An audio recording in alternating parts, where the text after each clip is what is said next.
ভাইয়ের বাসর ঘরে নিজের প্রেমিকা শিখাকে দেখে ভরকে গেলাম। এক মুহূর্তের জন্য নিজের চোখকে অবিশ্বাস করতে বাধ্য হলাম। মনকে সান্ত্বনা দিয়ে বললাম, ধুর, সে তো আমায় অনেক ভালোবাসে, এমনটা করতেই পারে না। হাতের উল্টো পিঠ দিয়ে চোখ দুটো ডলে আবার ভালো করে তাকালাম, কিন্তু চেহারার কোনো পরিবর্তন আসলো না। বাড়ির সকলেই আমার দিকে ভয়ার্ত চাহনি নিক্ষেপ করেছে। রাগে আমার শরীর থরথর করে কাঁপছে। হঠাৎ গলা ফাটিয়ে গগন ফাটানো চিৎকার করে বললাম, এসব কি হচ্ছে এখানে? আমার চিৎকার শুনে বিছানায় বসে থাকা আমার প্রেমিকা ভয়ে কেঁপে ওঠে। কেউ কিছু বলার সাহস পাচ্ছে না। আমি সোজা ভাইয়ার কাছে গিয়ে তার কলার ধরলাম। এসব কি দেখছি আমি? তৎক্ষণাৎ সবাই এসে ভাইয়াকে আমার থেকে সরিয়ে নেয়। আমি আবারও চিৎকার করে বলতে শুরু করি, তোমরা জানতে না শিখাকে আমি ভালোবাসি? ও আমার গার্লফ্রেন্ড ছিল, তারপরও এই কাজটা তোমরা কিভাবে করতে পারলে? কারণ আমি তোমাকে ভালোবাসিনি। পিছন থেকে শিখার বাক্যটি শুনে আশ্চর্য হয়ে গেলাম। 2.5 বছরের সম্পর্ক আমাদের, আর সে এত সহজেই বলে দিল আমি তোমাকে ভালোবাসিনি। তাহলে কি এতদিন সব তোমার অভিনয় ছিল? হ্যাঁ। অবাক করার বিষয় হলো শিখার মুখে অনুশোচনার কোনো ছাপ নেই পর্যন্ত। আমি দিক বিদিক হারিয়ে শরীরের সর্বশক্তি দিয়ে শিখার গালে থাপ্পড় বসিয়ে দেই।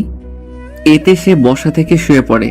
এটা দেখে ভাইয়া আমাকে এলোপাথারি মারতে শুরু করে, সাথে লাথি তো আছেই। এখন ভাইয়াকে কেউ আটকাচ্ছে না। এরপর বাবা এসে থাপ্পড় মেরে বলল, তুই এতটা বিগড়ে যাবি তা কখনো ভাবিনি। নিজের ভাবির গায়ে হাত তুলিস? ছি, ভাবতেই ঘৃণা হচ্ছে তোর প্রতি। চোখের সামনে থেকে চলে যা। ভাইয়ার ঘর ত্যাগ করার পূর্বে শিখাকে উদ্দেশ্য করে বললাম, যেখানে নিজের পরিবার আমার মন বুঝলো না, যেখানে 1000 টাকা দিয়ে কাপড় কিনে রঙের গ্যারান্টি পাই না, আর তোকে ফ্রিতে পেয়েছিলাম, সেখানে রং বদলানোটা খুব কঠিন কিছু নয়। সময় একদিন ঠিকই এর বিচার করবে। পৃথিবীতে সবকিছু বেইমানি করলেও সময় কখনো বেইমানি করে না। এক মুহূর্ত দেরি না করে নিজের ঘরে চলে আসলাম। ঘরে এসে বিছানায় শরীরটা এলিয়ে দিয়ে সিগারেটে আগুন জ্বালিয়ে ঠোঁটে দিয়ে লম্বা একটা টান দিয়ে ভাবনার জগতে ডুব দিলাম। একটা মানুষ কিভাবে এতটা পরিবর্তন হতে পারে সেটা ভাবলেই মনটা কেমন যেন ছন্ন ছাড়া হয়ে যায়।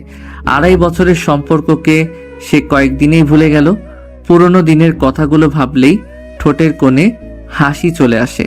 একটা সময় ছিল যখন শিখা আমার জন্য পাগল প্রায়।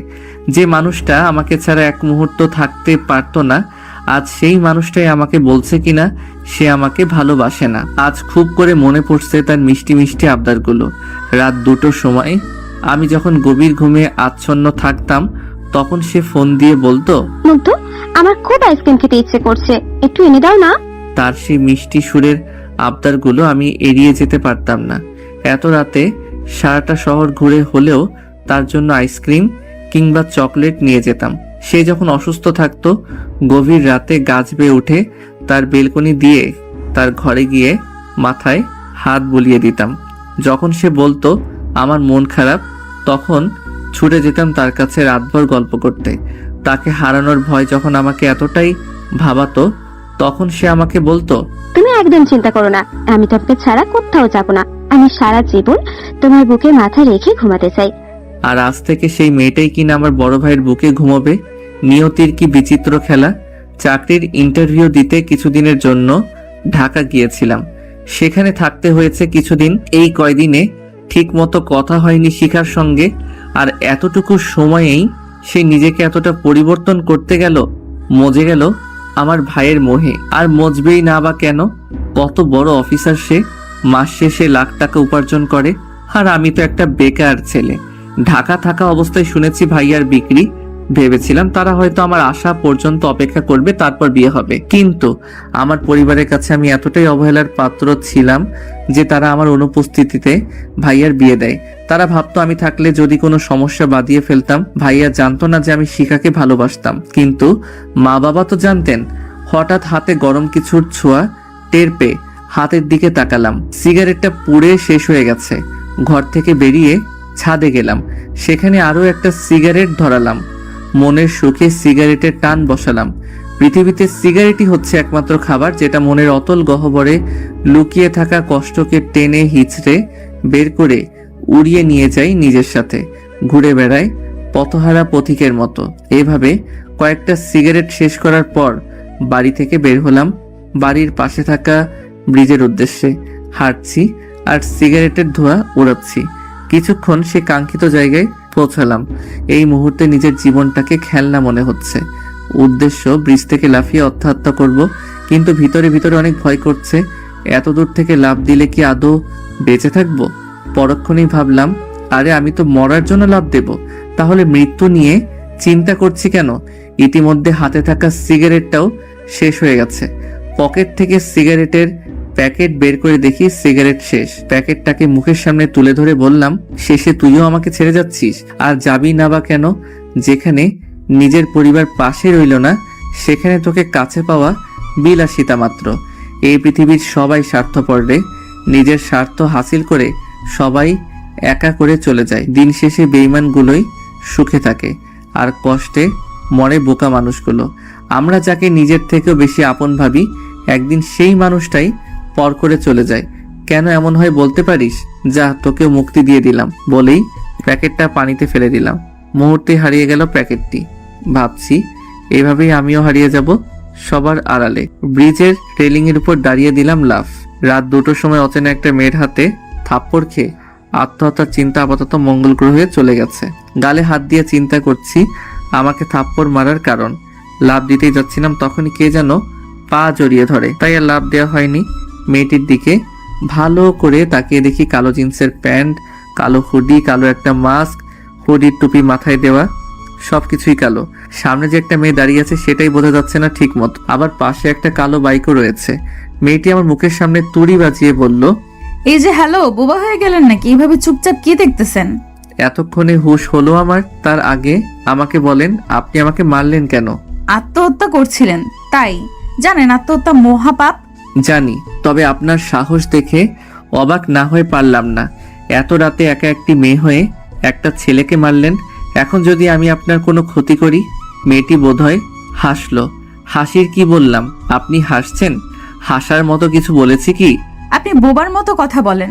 মানুষ এতটা অকৃতজ্ঞ নয় যে তার জীবন বাঁচিয়েছে তারই ক্ষতি করার চিন্তা করবে। বাহ, চমৎকার কথা বলেছে তো মেয়েটা। আপনার বুদ্ধি আছে বলতে হয়। এতটুকু বুদ্ধি নিয়ে চলতে হয়। যাই হোক, এখন বলুন, বলদের মতো মরতে কেন যাচ্ছিলেন? আরে মেয়েটা তো আজব, আমাকে বলদ বলল। সোজা সাপটা উত্তর দিলাম, আমার প্রেমিকার বিয়ে হয়েছে, সে বেইমানি করেছে আমার সাথে। আজীব ব্যাপার। মেয়েটি খিলখিল করে হাসছে। আমার কষ্টের কথা শুনে সে হাসছে। মনে কি মায়া বলে কিছু নেই? ব্যাস এইটুকুই? এই সামান্য কারণে আপনি জীবনটা শেষ করতে চাচ্ছিলেন? মিষ্টি চাঁদের দিকে তাকিয়ে দীর্ঘ একটা শ্বাস ছেড়ে বললাম, আরো কারণ আছে। সে আমার বড় ভাইকেই বিয়ে করেছে, আর পরিবারের সবার কাছে আমি অবহেলার পাত্র। মা বাবা জানতো আমাদের সম্পর্কের বিষয়ে, তারপরও তারা বিয়েটা আটকায়নি। আমার অনুপস্থিতিতে বিয়ে দিয়ে দেয়। এবার মেয়েটিও লম্বা একটা শ্বাস ছাড়লো। তার কণ্ঠ শীতল হয়ে এলো। চলুন সামনে হাঁটা যাক। হাঁটবেন? আচ্ছা চলুন। আমরা হাঁটা ধরি। এখনো পর্যন্ত কেউ কারো নামই জানলাম না। হঠাৎ সে বলে ওঠে, সত্যিই পরিবারের কাছে এমন ব্যবহার পাওয়া খুব কষ্টের। এর চেয়ে মৃত্যু যন্ত্রণাই শ্রেয়। কিন্তু মা বাবা কি করে হতে পারে সন্তানের উপর এতটা কঠোর? তারা কি সত্যিই আপনার? জি, ঠিকই ধরেছেন। তারা আমার আপন মা বাবা নয়। শুনেছি যখন ছোট ছিলাম তখনই দত্তক নিয়েছিল আমায়। আমি তো এটাও জানি না যে আমার আসল মা বাবা কি আদৌ বেঁচে আছে কিনা মরে গেছে। ছোটবেলায় সবাই খুব ভালোবাসতো, বিশেষ করে মায়ের ভালোবাসাটা পেতাম সবচেয়ে বেশি। আস্তে ধীরে যখন বড় হতে শুরু করি তখন আমার প্রতি মায়ের ভালোবাসা দেখে বড় ভাই হিংসায় জ্বলে যেত। আমি তাকে আপন ভাই ভাবতাম ঠিকই, কিন্তু তার চোখে আমি নিতান্তই উটকো একটা ঝামেলা। তাই সে উঠতে বসতে বাড়ির সকলের চোখে আমাকে যে কোনো মূল্যে অপরাধী সাজাতো। আমিও কখনো তাকে কিছু বলতাম না। তাদের নুন খেয়েছি, ছোট থেকে বড় করেছে, এই তো অনেক। এগুলো তো নিজের মা বাবাও করতে পারতো, তাই কখনো অকৃতজ্ঞ হয়ে ওঠা হয়নি। আস্তে আস্তে পরিবারের চোখে সবচেয়ে বাজে মানুষ হয়ে গেলাম। সন্তানের মতো ভালোবেসেছিল, ফেলে তো আর দিতে পারে না, তাই বাড়ির এক কোণে ফেলে রাখতো আমাকে। আমার প্রেমিকা ছিল বড়লোক বাবার একমাত্র মেয়ে, আর ছেলেও মস্ত বড় অফিসার। মাস শেষে লাখ লাখ টাকা উপার্জন করে, এদিকে আমি এক বেকার ব্যর্থ প্রেমিক। বিয়ে না দেওয়ার কোনো কারণ ছিল না। আমি আমার মা বাবাকে কখনোই ক্ষমা করব না। ইতিমধ্যেই চোখের কোণে পানি এসে জমাট বেঁধেছে। চোখের পলক ফেলতেই টুপ করে মাটিতে পড়ে গেল 2 ফোঁটা পানি। কাঁদবেন না। সময় এবং পরিস্থিতির সাথে নিজেকে খাপ খাইয়ে চলার নামই হচ্ছে জীবন, সেটা হোক সুখের কিংবা দুঃখের। সময় আর পরিস্থিতি তো বোঝে না আপনি বা আমি সুখে আছি নাকি কষ্টের দিন পার করছি। ভাগ্য নিজেকেই পরিবর্তন করে নিতে হয়। জীবনে যুদ্ধ না করলে জীবনটাকে কখনো উপলব্ধি করা সম্ভব হয়ে ওঠে না। খুব সুন্দর করে কথা বলেন আপনি। দেখে আবার প্রেমে পড়েন না জানো আমার। মেয়েটির কথা শুনে ভ্যাবাচ্যাকা খেয়ে গেলাম। মুখের উপর কেউ এভাবে বলে? জি, সবকিছু মুখের উপর বলার চেয়ে উত্তম আর কিছু নাই। মনের ভেতর এক, মুখে আরেক। এমন মানুষের মতো ভয়ঙ্কর পৃথিবীতে আর কিছুই হতে পারে না। মেয়েটির কথা যতই শুনছি ততই অবাক হচ্ছি। সবকিছু কতটা গভীরভাবে চিন্তা করে। এভাবেও চলা যায়? আত্মহত্যা করলেই কি সবকিছু সমাধান হয়ে যায়? মেয়েটির প্রশ্নের কি জবাব দেব ভাবতে পারছি না। চুপ যে বড্ড। জানি না, তবে সবার থেকে নিজেকে আড়াল করে নিতে চেয়েছিলাম।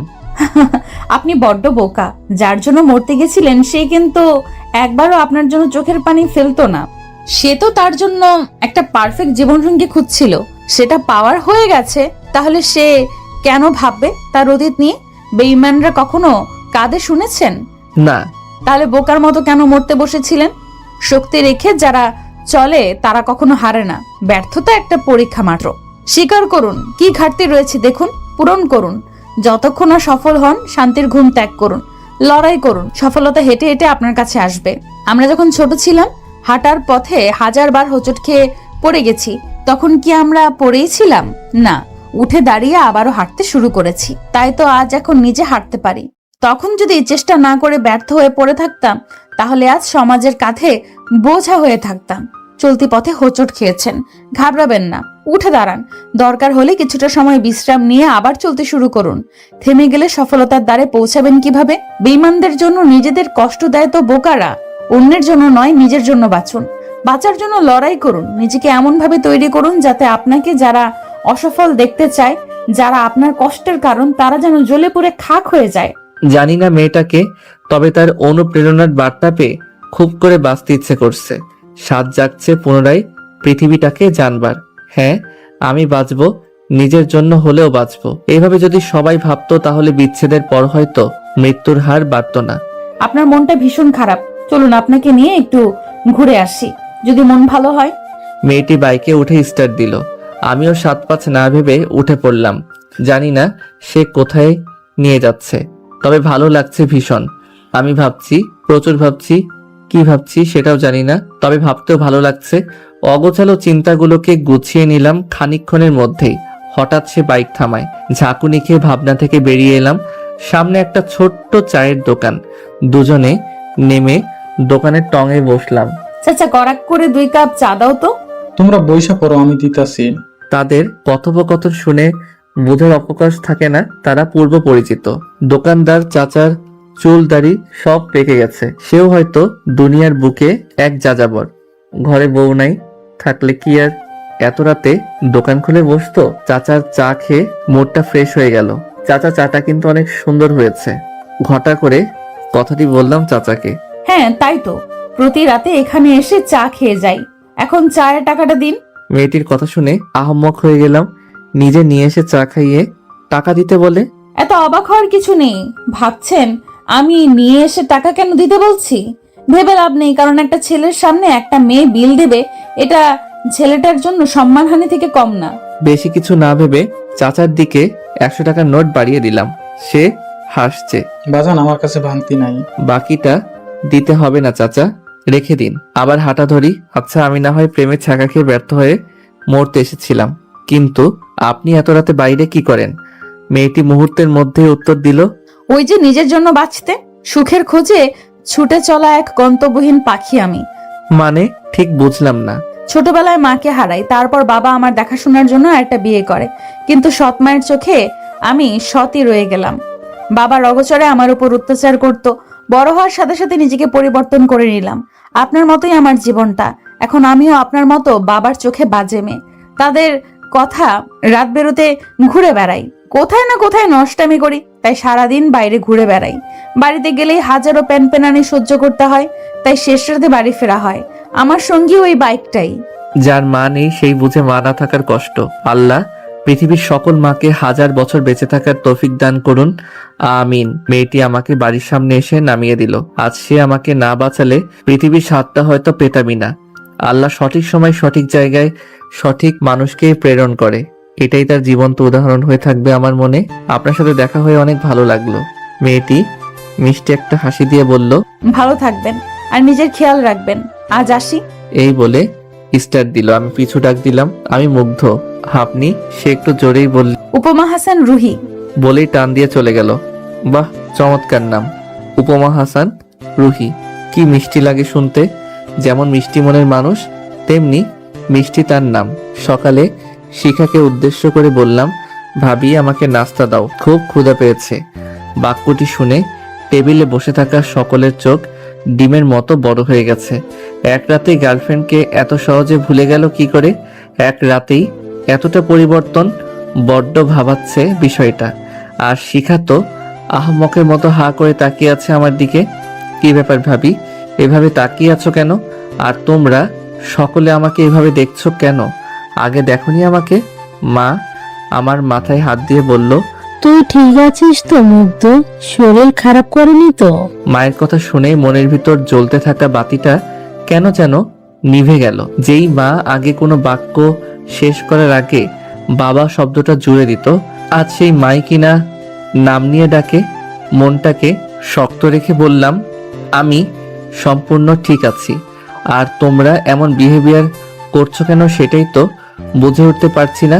কেউ কিছু বলার আগেই ভাইয়া কর্কশ কণ্ঠে বলে ওঠে, দেখো নেশা টেশা করছে কিনা। ছোটবেলা থেকেই মদকে খুব ঘৃণা করি। এই শব্দ শুনলেই মাথায় রাগ ওঠে। ভাইয়া হয়তো ভেবেছে কালকের মতোই আজও তার দিকে ক্ষিপ্ত হয়ে মারতে যাব। আমি নিজেকে কন্ট্রোল করে ভাইয়ার দিকে তাকিয়ে একটা মিষ্টি হাসি উপহার দিলাম। এতে তার হাসিটা নিভে গেল। নেশা তো কাল রাতে করেছিলাম ভাইয়া, তাই কাল উল্টাপাল্টা সব কাজ করে ফেলেছি। ক্ষমা করে দিস ভাইয়া। আর ভাবি তুমিও ক্ষমা করে দিও প্লিজ। শিখার দিকে তাকাতেই চোখের কোণে পানি এসে জড়ো হলো। মেয়েটা কতটা স্বার্থপর, সবার চোখ এড়িয়ে সেটা মুছে নিলাম। কেউ না দেখলেও শিখা দেখে নিয়েছে, কারণ তখন তার দিকে তাকিয়েছিলাম। মনের ভিতর কষ্ট লুকিয়ে রেখে আর কতই বা হাসা যায়। মনটা তো খুব নরম, কোনো পাথর নয় যে সারাদিন পানি ঢাললেও সে গলবে না। উহ ভাবি, আর দেরি না করে নাস্তা দাও, ঠান্ডা হয়ে যাবে তো। শিখা মুখটা মলিন করে সবাইকে নাস্তা পরিবেশন করলো। প্রিয় মানুষটিকে পাইনি তো কি হয়েছে, তার হাতে রান্না খাওয়ার তো সৌভাগ্য হয়েছে। তাই দুঃখ বিলাস না করে তৃপ্তি নিয়ে খেলাম। খাওয়া শেষ করে ছাদে গেলাম। এক কোণে দাঁড়িয়ে মনের সুখে সিগারেটে টান মারছি আর প্রকৃতির সাথে নিজের কষ্টগুলোকে ভাগাভাগি করছি। কিছুক্ষণ পর কারো পায়ের শব্দ পেলাম। তাকিয়ে দেখি শিখা, সে গুটি গুটি পায়ে আমার পাশে এসে দাঁড়ালো। হঠাৎ স্বামীকে ঘরে রেখে ছাদে এলেন যে? অফিসে গেছে। বাহ, চমৎকার বিষয়। বিয়ের পর দিনে অফিস, বেশ দায়িত্ববান স্বামী পেয়েছেন। শিখা চুপচাপ দাঁড়িয়ে আছে। আমিও আর কিছু না বলে আকাশপানে চেয়ে রইলাম। কি ভাবছো এমন আকাশের দিকে তাকিয়ে? ভাবছি মানুষ কতটা নিখুঁত অভিনয় জানলে দীর্ঘ 2.5 বছর অভিনয় করে যেতে পারে, তাও আবার যেমন তেমন নয়, ভালোবাসার অভিনয়। আপনি চাইলেই নাটক বা সিনেমায় কাজ করতে পারেন, বেশ নামডাক হবে। আমার কথার কোনো উত্তর দিল না শিখা। কিছু সময় নীরব থেকে বলল, তখন খাবার টেবিলে কাঁচলে কেন? ফিক করে হেসে দিয়ে ফেললাম। কাঁদিনি, চোখে কিছু একটা পড়েছিল তাই চোখে পানি এসেছিল। আচ্ছা একটা কথা জিজ্ঞেস করব? এর আগে তো এমন ঘটা করে অনুমতি নিতে না, তবে আজ কেন? পুরো কথা শেষ করতে না দিয়েই বললাম, আগে আপন ছিলেন আর এখন আপনি আমার কেউ না, তাই আগের কথা টেনে কথা না বললেই ভালো।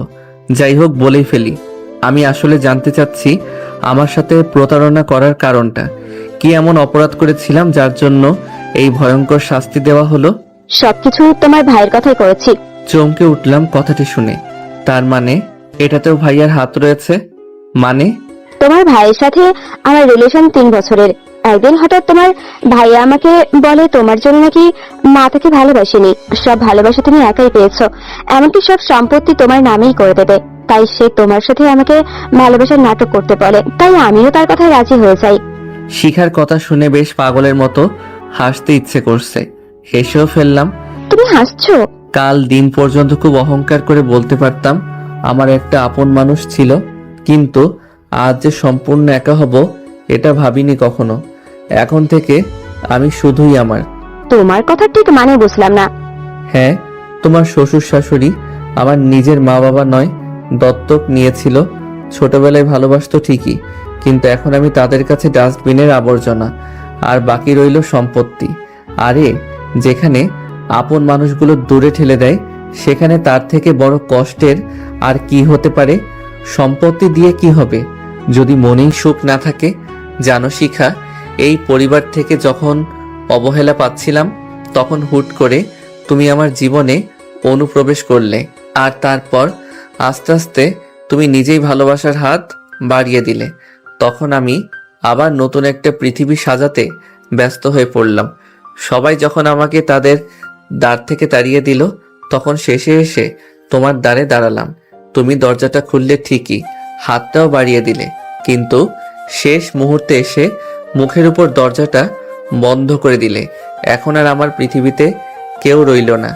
না পেলাম নিজের মা বাবার ভালোবাসা, না পেলাম টাকা দিয়ে কিনে নেওয়া মা বাবার ভালোবাসা, আর না পেলাম প্রিয় মানুষটার ভালোবাসা। আমার জীবনটা কতটা রঙিন, তাই না শিখা? চারিদিকে শুধু সুখ আর সুখ। আমার সাথেই কেন এমন হলো বলতে পারো? নিচে যারা আছে তারা তোমার আপন মা বাবা নয়। কেন? সবকিছুই যখন বলেছে তখন এটাও নিশ্চয়ই বলেছে। তুমি এতিম, এটা কখনো বলেনি। শিখার দিকে তাকিয়ে দেখি তার চোখ দিয়ে অনর্গল পানি পড়েই চলেছে। করুণা হচ্ছে আমার প্রতি। শিখা আমার পা জাপটে ধরে কাঁদতে কাঁদতে ক্ষমা চাইতে লাগলো। তুমি প্লিজ আমাকে ক্ষমা করে দাও। বিশ্বাস করো, আমাকে ভুল বুঝে এসব করানো হয়েছে। আমি জানতাম না তুমি এতিম। বুদ্ধি কি লোপ পেয়েছে নাকি? দেবরের পায়ে ধরে কেউ? আর আমি এতিম জানলে নাটক করতে না, কিন্তু মা বাবা আছে জেনে নাটক করেছো কেন? কষ্টটা কি মা বাবা মোচন করে দিত? এটা কেমন চিন্তা তোমার? তোমার দেয়া কষ্ট কেন আমার মা বাবা মোচন করবে? পা থেকে ওঠো তাড়াতাড়ি, কেউ দেখে ফেলবে, পরে তোমারই সম্মানে আঘাত আসবে। আগে বলো, তুমি আমাকে ক্ষমা করে দিয়েছো? কি আজীব ব্যাপার, তাই না? কষ্ট দিচ্ছ নিজের ইচ্ছায়, আবার ক্ষমা করতেও বাধ্য করছো। নিয়তির কি খেলা! তোমাকে জায়গা দিয়েছিলাম বুকের অতল গহ্বরে, আর আজ রয়েছো তুমি আমার পায়ে। একেই বলে সুখে থাকতে ভূতে কিলাই। প্লিজ পা থেকে ওঠো। শিখা পা থেকে উঠে দাঁড়ায়। চলে আসতে যাব, ঠিক তখনই শিখার ফুপিয়ে ফুপিয়ে কান্নার শব্দ পেলাম। দীর্ঘ 2.5 বছরের সম্পর্কে তার উপর যতবারই রাগ করেছি, ততবারই সে এভাবে ফুপিয়ে কেঁদে আমার রাগ ভাঙিয়েছে। সেসব তো সবই মিথ্যা ছিল। আজও কি সে মিথ্যা কান্নার মায়ায় জড়াতে চায় আমায়? প্লিজ প্লিজ আমাকে ক্ষমা করে দাও গুড্ডু। বলেই আবার ফুপিয়ে কেঁদে ওঠে মেয়েটা। শিখা আমাকে ভালোবেসে এই গুড্ডু নামে ডাকতো। ওর চোখের পানি কেন জানি না আমার সহ্য হচ্ছে না। মনের ভিতর অজানা এক চিনচিন ব্যথা অনুভব করছি। হিতাহিত জ্ঞান হারিয়ে শিখাকে জড়িয়ে ধরলাম। সে আমাকে ভালো না বাসলেও আমি তো বেসেছি। আমিও যদি তাকে কষ্ট দেই, তাহলে আমাদের মধ্যে পার্থক্য রইল কি? আমি তো সত্যিই ভালোবেসেছি, তাই আমার উচিত তাকে ক্ষমা করে দেওয়া। শিখার কপালে ছোট্ট একটা চুম্বন করে বললাম, আচ্ছা, ক্ষমা করে দিলাম তোমায়। দোয়া রইল তোমার জীবনের প্রতিটি কোণা সুখ দিয়ে ভরে উঠুক। আমি জানি এখানে থাকলে আমাদের সম্পর্কটা একদিন পরকীয়ায় পরিণত হবে, তাই আমাকে অনেক দূরে চলে যেতে হবে। 2 দিন পরে সবার কাছ থেকে বিদায় নিয়ে চলে এলাম ঢাকা শহরে। আসার সময় সবাই খুশি হলেও শিখার চোখের কোণে ছিল জমাট বাঁধা পানি। তাকে ইশারায় বলেছিলাম, কখনো কাঁদবে না, সব সময় মুখে হাসি রেখা ফুটিয়ে রাখবে। তোমাকে হাসিতেই মানায়। তুমি হচ্ছ একটি গোলাপ গাছ, আর সেই গাছে ফুল ফোটা আবশ্যক। আজ 3 বছর পর আবার নিজ শহরে পা রাখছি। পরনে পুলিশের উর্দি, পদবিটা পেয়েছি ওসি সাহেবের। নিজের শহরে পা রাখতেই পুরনো দিনের কথাগুলো লাফিয়ে উঠল মাথায়। শিখাকে দেখার অদম্য ইচ্ছা জাগলো মনে, কিন্তু যেটা হারিয়ে যাবার সেটা তো হারিয়ে গেছেই। তাই নিজের ইচ্ছেটাকে মাটি চাপা দিয়ে থানায় চলে গেলাম। সবাই খুব সুন্দর করে সম্মান জানালো আমাকে। আমার আসন দেখিয়ে দেওয়া হলো। আমি আরামসে সেখানে বসলাম। কিছুক্ষণ পর একটা মেয়ের কণ্ঠ শুনে মাথা তুলে তাকালাম। মেয়েটি আমাকে দেখে অবাক হয়েছে মনে হলো। নেম প্লেটে লেখা উপমা নামটা দেখে আমিও ভড়কে গেলাম। এটা কি সেই উপমা যেই উপমাকে আমি অনেক দিন যাবৎ খুঁজছি? পরক্ষণেই ভাবলাম, আরে ধুর, এটা তো কখনোই হতে পারে না, কারণ যে উপমা আমাকে বাঁচিয়েছে সে একটু মোটা ছিল, কিন্তু এই মেয়েটা তো একেবারেই চিকন। স্যার, আমি উপমা, এই থানার এসআই। আপনার জন্যই আমার ডিউটি দেওয়া হয়েছে। যাক, শুনে ভালো লাগলো। একটা সুন্দরী মেয়ের সাথে ডিউটি করতে পারবো। কেটে গেল 1 মাস। এই 1 মাসে কত শতবার যে তাকে খুঁজেছি। হ্যাঁ, মনে পড়েছে, সে বলেছিল সে প্রতিদিন রাতে ওই চাওয়ালা চাচার দোকানে গিয়ে চা খায়। একবার সেখানে গিয়ে খোঁজ করলে মন্দ হয় না।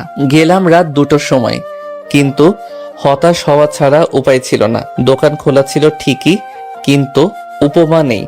আশেপাশে তাকিয়েও লাভের লাভ কিছু হলো না। চাচার কাছে 1 কাপ চা চাইলাম। চাচা সাধারণভাবে তাকায় আমার দিকে। হয়তো চিনতে পারিনি। একদিনের দেখাই কি আর এতদিন মনে থাকে? তার তো বয়স হয়েছে। চা খেতে খেতে চাচাকে জিজ্ঞেস করলাম, চাচা, ওই মেয়েটা কি এখন আর এখানে আসে না? চাচা হয়তো আমার কথা বুঝতে পারিনি। কার কথা কও বাজান? আরে, যেই মেয়েটা প্রতিদিন রাত 2টোর সময় এখানে এসে চা খেত, সাথে কালো বাইক নিয়ে আসে। কথাটা শুনে চাচার মনটা খারাপ হলো মনে হচ্ছে। কি হলো চাচা, আপনি মন খারাপ করলেন কেন? বাজান, মায়েরা আহে না অনেকদিন, খুব দেখবার মনে চায়। বাপের মতো ভালোবাসতো আমারে। বলেই চোখ দিয়ে 2 ফোঁটা পানি গড়িয়ে পড়ল। চাচার কাঁধে হাত রেখে বললাম, মন খারাপ করবেন না চাচা, সে একদিন আসবেই। মেয়ে কি কখনো তার বাবাকে ছেড়ে যেতে পারে? চিন্তা করবেন না, আর আমার জন্য দোয়া করবেন। আমি যেন তাকে খুঁজে পাই। চাচার বিল দিয়ে চলে আসি। সকালে ঘুম থেকে উঠে পার্কে গিয়ে একটু শরীরচর্চা করলাম। তারপর বাসার দিকে রওনা হলাম। বাসার সামনে এসেই আমি অবাক। উপমা গেটের ভিতরে। আরে মিস উপমা, আপনি এখানে কি করছেন? স্যার, কালকেই শিফট হয়েছে এখানে। কেটে গেল আরো কয়েকদিন। একদিন রাতে উপমা এবং আমি একসাথে ডিউটি শেষ করে বাসায় ফিরছিলাম। হঠাৎ মনে হলো সেই ব্রিজের কথা। ইচ্ছে হলো সেখানে যেতে, তাই 7-5 না ভেবে গেলাম সেখানে। এই কি স্যার, এখানে নিয়ে এলেন যে? একজনকে খুঁজতে। খুঁজে পেলেন? উপমার কথাগুলো বড় অদ্ভুত। কেন যেন মনে হয় জেনেও না জানার ভান করে, যে ছুটে বেড়ায়, শুধু ধরা দিতেই চায় না। আচ্ছা স্যার, একটা প্রশ্ন করব। হ্যাঁ, করুন। আপনি কি বিবাহিত? একটা মুচকি হেসে জবাব দিলাম। আমার কথা শুনে মেয়েটি মনে হয় খুশি হলো। সে আবারও প্রশ্ন করে, কাউকে ভালোবাসেন? তার কথা শুনে মনটা কেমন যেন খারাপ হয়ে গেল। মনে পড়ল পুরনো দিনের সেই স্মৃতিগুলো।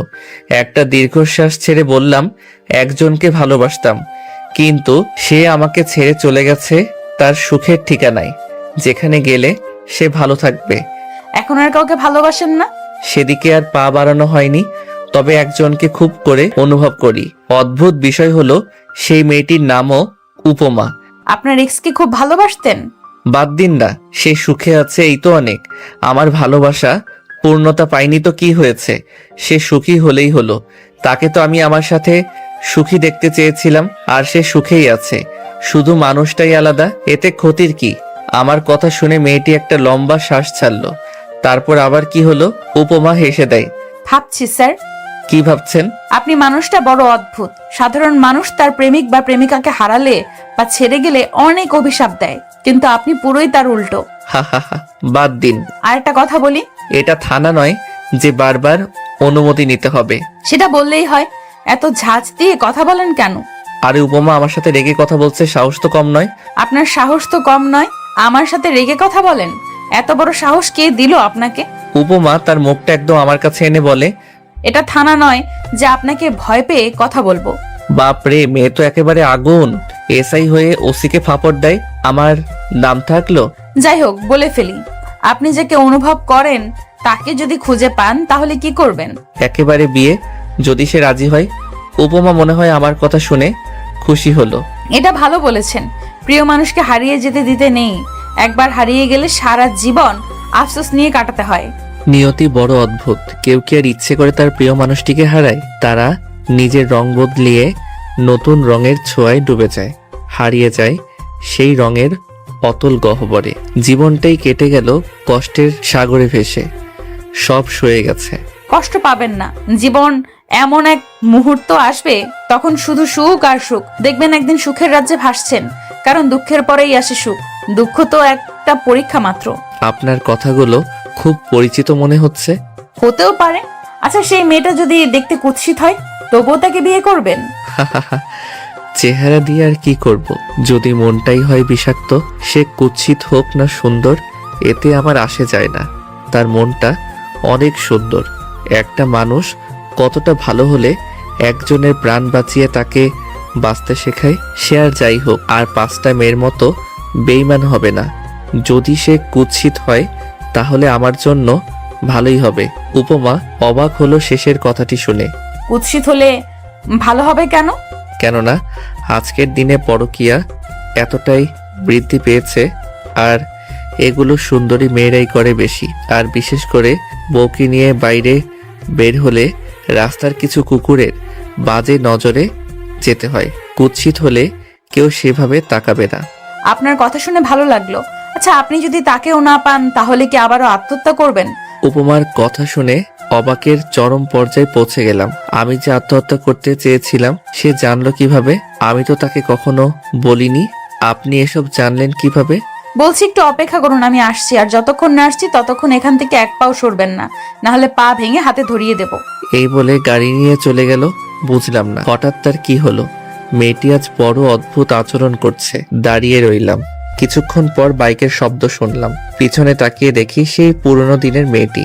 কালো হুডি পরা, কালো মাস্ক, হুডির টুপি মাথায় দেওয়া, কালো বাইক। সে এসে আমার সামনে দাঁড়ালো। আমি শুধু নির্বাক হয়ে তাকিয়ে রইলাম। স্বপ্ন দেখছি না তো? আমার সামনে দাঁড়িয়ে আছে পুরনো সেই উপমা, যার জন্য আজ আমি বেঁচে রয়েছি। বেঁচে থাকতে তার সাথে আবার দেখা হবে ভাবতে পারিনি কখনো। আমি তাকে দেখাতে বিভোর হয়ে আছি। কখন যে সে সামনে এসে দাঁড়িয়েছে বুঝতেই পারিনি। এই যে মিস্টার কাবলাকান্ত, কি দেখছেন এভাবে? যেদিনই আপনার সামনে এসে দাঁড়াই সেদিনই এভাবে তাকিয়ে থাকেন।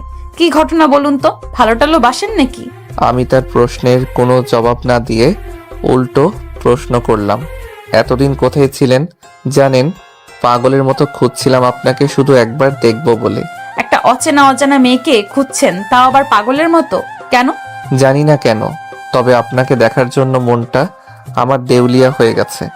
আপনাকে প্রতিদিন এই ব্রিজ এবং চাচার দোকানে খুঁজি, কিন্তু কখনো পাইনি।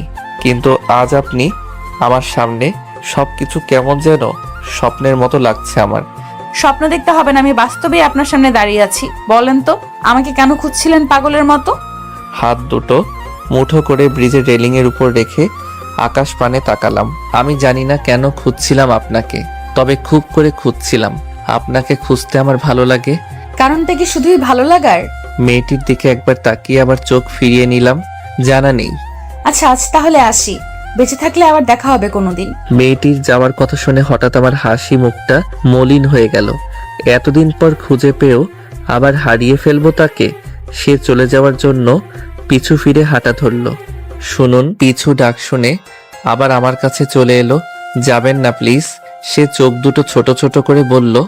থেকে যাওয়ার তো কারণ খুঁজে পাচ্ছি না। আমি উত্তেজিত হয়ে বলি, কারণ আছে। সে মাথা নাড়িয়ে বলে, কি? আমি একটা শুকনো ঢোক গিলে বললাম, আপনাকে আমি অনুভব করি সবসময়। বাক্যটি বলেই তার উল্টো হয়ে দাঁড়ালাম। কিছুটা সময় অতিবাহিত হওয়ার পরেও যখন কোনো সাড়া শব্দ পেলাম না, তখন পিছন ঘুরে তাকালাম, কিন্তু উপমা নেই। গেল কোথায়? তাহলে কি সে আমাকে আবার ছেড়ে গেল? আমার ভাগ্যটাই কি এমন? সুখ নামক শব্দটা আমার জন্য কি হারাম হয়ে গেছে? নিমেষে আমার মনটা খারাপ হয়ে গেল। কেন বারবার এমন হয় আমার সাথে? এই যে মিস্টার কাবলাকান্ত, পেছন ফিরে তাকান। পিছন থেকে কারো কথা শুনে চমকে উঠলাম। পিছনে তাকিয়ে দেখি উপমা ফুল হাতে নিয়ে হাঁটু গেড়ে বসে আছে। উপমার কাণ্ড দেখে আমি নির্বাক। এই কাজটা সবসময় ছেলেরা করে থাকে, কিন্তু এখানে উপমা নিজেই। উইল ইউ বি মাই সন্তানের বাবা? উপমার প্রপোজ দেখে আমি টাসকিত। এরকম প্রপোজও কেউ করে? বেশি ঢং না করে ফুলটা নাও। আমি তাড়াতাড়ি ফুলটা নিয়ে উপমাকে তুলে একটু কাছে নিয়ে আসলাম। আজ প্রথম তার হাত ছুঁয়ে দেখলাম। উপমা কিছু না বলে একদম আমার বুকে মাথা রাখলো। এই অনুভূতি ঠিক কতটা গভীর তা বলে বোঝাতে পারবো না। হৃদস্পন্দন একেবারে বেড়ে গেছে। কি হলো, তুমি জড়িয়ে ধরছো না কেন? তার অনুমতি পেয়ে আমিও পরম মমতায় তাকে জড়িয়ে ধরি। আচ্ছা, তুই জানতে আমি তোমাকে খুঁজছিলাম, আর এটাও জানতে তোমাকে খুব মিস করি। হ্যাঁ, সব জানি। কিন্তু কিভাবে? কখনো তো দেখাই হয়নি আমাদের। আমিও অনুভব করে নিয়েছি। উপমাকে বুক থেকে তুলে ওর কপালে একটা চুম্বন করলাম। তারপর নিজ হাতে ওর মাস্ক খুলতে লাগলাম খুব আগ্রহ নিয়ে। হঠাৎ উপমা আমার হাতে হাত রাখে। কি হলো, আটকালে কেন? আমি যদি দেখতে অসুন্দর হই? তাহলে আমার জন্য ভালো। কিন্তু কথায় কথায় আত্মহত্যা করতে চাওয়া মানুষকে আমি বিয়ে করতে পারবো না। সেই ভয় এখন আর নেই, নিজেকে পরিবর্তন করে নিয়েছি। সত্যি তো? বিশ্বাস না হলে তুমি চলে গিয়ে দেখো, এক ফোঁটা পানিও পড়তে দেব না চোখ দিয়ে। তাই? আমি চলে গেলে তুমি কাঁদবেও না? ঠিক আছে, তাহলে চলেই যাচ্ছি। উপমা চলে যেতে ধরলেই ওকে টেনে বুকে জড়িয়ে নিলাম। একজন তো চলে গেছে নিজের ইচ্ছেতে, তোমাকে কোথাও যেতে দিচ্ছি না। ঢং। মানুষ বোকা হয় জানতাম, কিন্তু তুমি এতটা ক্যাবলাকান্ত হবে ভাবিনি। তোমাকে যে কি দেখে এত বড় পুলিশ অফিসার বানালো, যে মানুষ একটা মেয়েকে মনের কথা বলতে ভয় পায়, সে কিভাবে চোর খুনির পেছনে দৌড়ায়। উপমার কথা শুনে অজান্তেই হেসে দেই। কি হলো, হাসছো কেন? শোনো, একটা পুরুষ যতই ক্ষমতাধর বা সাহসী হোক না কেন, ভালোবাসার মানুষটির সামনে সে অসহায় হয়ে যায়। সে আর কিছু বলল না। আমি আবারও উপমার মাস্কে হাত দিলাম। এবার আর বাধা দিল না। আস্তে আস্তে নাকের নিচে নামিয়ে ফেললাম। নাকটা একদম খাড়া আর একটু লাল হয়ে আছে, একটু চেনা চেনা লাগছে। এবার পুরোটা খুলে ফেললাম। সঙ্গে সঙ্গে এক হাত দূরে গিয়ে দাঁড়ালাম। অবাকের চরম পর্যায়ে পৌঁছে গেছি আমি। এতদিন যার সাথে সব সময় ডিউটি করতাম, সেই মেয়েটি সেই পুরনো উপমা। সেসব জেনেও চুপ ছিল। তুমি? সে নিশ্চিন্ত হয়ে উত্তর দেয়, হ্যাঁ আমি। এতে তো অবাক হচ্ছ কেন? পছন্দ হয়নি নাকি আমাকে ভালোবাসা যাবে না আমায়? এরকম কিছুই না, কিন্তু তুমি সব জানার পরেও আমাকে বলনি কেন? বললে কি আজ আপনার মনের কথাগুলো জানতে পারতাম? আচ্ছা সরি। হঠাৎ ওর আপনি বলাই বুঝলাম অভিমান করেছে। সে ভেবেছিল তাকে দেখে খুশি হব, কিন্তু তা না করে হয়েছে অবাক। সরি দিয়ে হবে না, শাস্তি তো পেতেই হবে। সে অসহায় দৃষ্টিতে তাকিয়ে রইল। আমি ওকে মারার জন্য হাত তুলতে সে চোখ দুটো বন্ধ করে নিল। আমি আর বিলম্ব না করে ওকে কোলে তুলে নিলাম। উপমা আরো বেশি ভয় পেল, কিন্তু চোখ এখনো বন্ধ। সে ভাবছে কি হচ্ছে এসব। আমি তার নাকের ডগায় আলতো করে একটা চুম্বন করলাম। সঙ্গে সঙ্গে সে চোখের পাতা খুলে তাকায়। কি করছো? মানুষ দেখবে তো। তুমি আবার কবে থেকে মানুষের কথা চিন্তা করা শুরু করলে? এভাবে হেসো না, কন্ট্রোল হারিয়ে ফেলবো। এই খবরদার, রাস্তায় কোনো ভণ্ডামি চলবে না। কে শুনে কার কথা? উপমার দুই চোখের পাতা এবার চুম্বন করলাম। সে লজ্জায় বুকে মাথা লুকালো। তাকে বাইকের উপর বসিয়ে দিলাম। নাও চালাও, বাসায় চলো। উপমা স্টার্ট দিল। আমি পিছনে বসে ওকে জড়িয়ে ধরে ঘাড়ে থুতনি রাখলাম। এতে সে শিউরে ওঠে। মুগ্ধ, কি করছো? প্লিজ। ওর কানের নিচে ঠোঁটের স্পর্শ করলাম। তারপর ঘাট থেকে থুতনি সরিয়ে নিলাম, তবে জড়িয়ে ধরে আছি। আর সে আপন গতিতে বাইক চালাতে শুরু করে। আজ আমার কতটা ভালো লাগছে বলে বোঝানো প্রায় অসম্ভব। প্রিয় মানুষকে কাছে পাওয়ার অনুভূতি আলাদা। আচ্ছা, তুমি কবে থেকে আমায় ভালোবাসো? যবে থেকে আমার অনুভবে তুমি এসেছো। পাগল। সকালবেলা কলিং বেল বাজানোর শব্দে ঘুম ভেঙে গেল। একরাশ বিরক্তি নিয়ে দরজা খুলে দেখলাম উপমা দাঁড়িয়ে আছে হাতে বাটি নিয়ে। উপমাকে দেখার সঙ্গে সঙ্গে আমার মুখের বিরক্তি উবে গেল। উপমাকে দেখে মনটা কেমন যেন খুশিতে ভরে ওঠে। বুকে দুহাত গুজে দিয়ে দরজায় হেলান দিয়ে বললাম, কি ব্যাপার ম্যাডামের আজ আমার বাড়িতে আগমন? উপমা মুখটা ভেঙচি দিয়ে বলল, এমন হিরোদের মতো ভাবনা নিয়ে দরজা থেকে সরে দাঁড়াও, আমি ভেতরে যাব। অজ্ঞতা সে আমাকে ঠেলে ভিতরে ঢুকলো। অমনি আমার হাওয়া ফুস করে বেরিয়ে গেল। তোমার বেডরুম কোনটা? আমি অসহায় ছেলের মতো দেখিয়ে দিলাম। উপমা বাটি নিয়ে চলে গেল আমার রুমে। আমিও তার পিছু পিছু গেলাম। বাটিটা টেবিলের উপর রেখে কোমরে হাত দিয়ে আমাকে আদেশ করলো, যাও গিয়ে ফ্রেশ হয়ে এসো। কি হলো, ব্রাশ করতে এতক্ষণ লাগে? বাথরুমে গিয়ে ব্রাশ করছি আর ভাবছি, বাপরে এই মহিলা বিয়ের আগে এভাবে আদেশ করছে, বিয়ের পর না জানি কি করে। এই মেয়ে তো দেখি আমাকে সব সময় দৌড়ের উপর রাখবে। তাড়াতাড়ি ফ্রেশ হয়ে চলে গেলাম। বাসায় আমাকে আদেশ করা হচ্ছে, তাই না? একবার চলো থানায়, তারপর দেখবে মজা। ইতিমধ্যেই উপমা খাবার প্লেটে বেড়ে ফেলেছে, তাও আবার আমার পছন্দের ভুনা খিচুড়ি। আমি খুশি হয়ে বিছানায় বসলাম। প্লেট হাতে নিয়ে খেতে যাব অমনি উপমা আমার হাত থেকে প্লেটটা নিয়ে খাইয়ে দিতে লাগলো। তোমার যে হাত কেটেছে এটা আমি জানি, তাই আমি খাইয়ে দিচ্ছি। আমি ওর দিকে একটা মায়াবী চাহনি নিক্ষেপ করে খেতে শুরু করি। মেয়েটা কত সুন্দর করে খাইয়ে দিচ্ছে, কখন আবার ঠোঁটের কোণে খাবার আটকে গেলে সেটাকে আলতো করে সরিয়ে দিচ্ছে। এতটা ভালোবাসা আমার কপালে ছিল, কথাটি সত্যি। দুঃখের পরে আসে সুখ। এই তুমি কাঁদছো কেন? উপমার কথাই হুঁশ হয় আমার, চোখের পানিতে গাল দুটো ভিজে গেছে। খুব ছোটবেলায় এভাবে আদর করে মা খাইয়ে দিত, এভাবে কেউ খাইয়ে দেয় না। কত কাল হয়ে গেল, আজ তোমার এই মায়ের মতো ভালোবাসা দেখে মায়ের কথা মনে পড়ে গেল। উপমা প্লেটটা ডান হাতে নিয়ে বাম হাত দিয়ে আমার চোখের পানি মুছে দিল। অতীতের কথা ভেবে কি হবে বলো তো? শুধু শুধু মনটাকে কষ্টের সাগরে ভাসিয়ে দেওয়া। এখন ভাববে শুধু বর্তমান নিয়ে। বর্তমানে ভালো থাকলেই ভবিষ্যতে ভালো থাকতে পারবে। আমি উপমাকে জড়িয়ে ধরে বললাম, এই দুনিয়ায় আমার সকল আপনজন আমায় ছেড়ে গেছে, তুমি কখনো আমায় একলা করে যেও না। যাওয়ার আগেই নিজের করে নাও। তাই করতে হবে। আবারও খাইয়ে দিচ্ছে উপমা। হয়েছে, এখন বাকিটুকু খেয়ে নাও।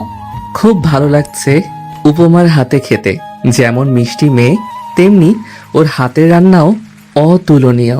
খাইয়ে দিতে দিতে উপমা বলে ওঠে, শোনো, পুরুষ মানুষ এতটা আবেগী হলে চলে না।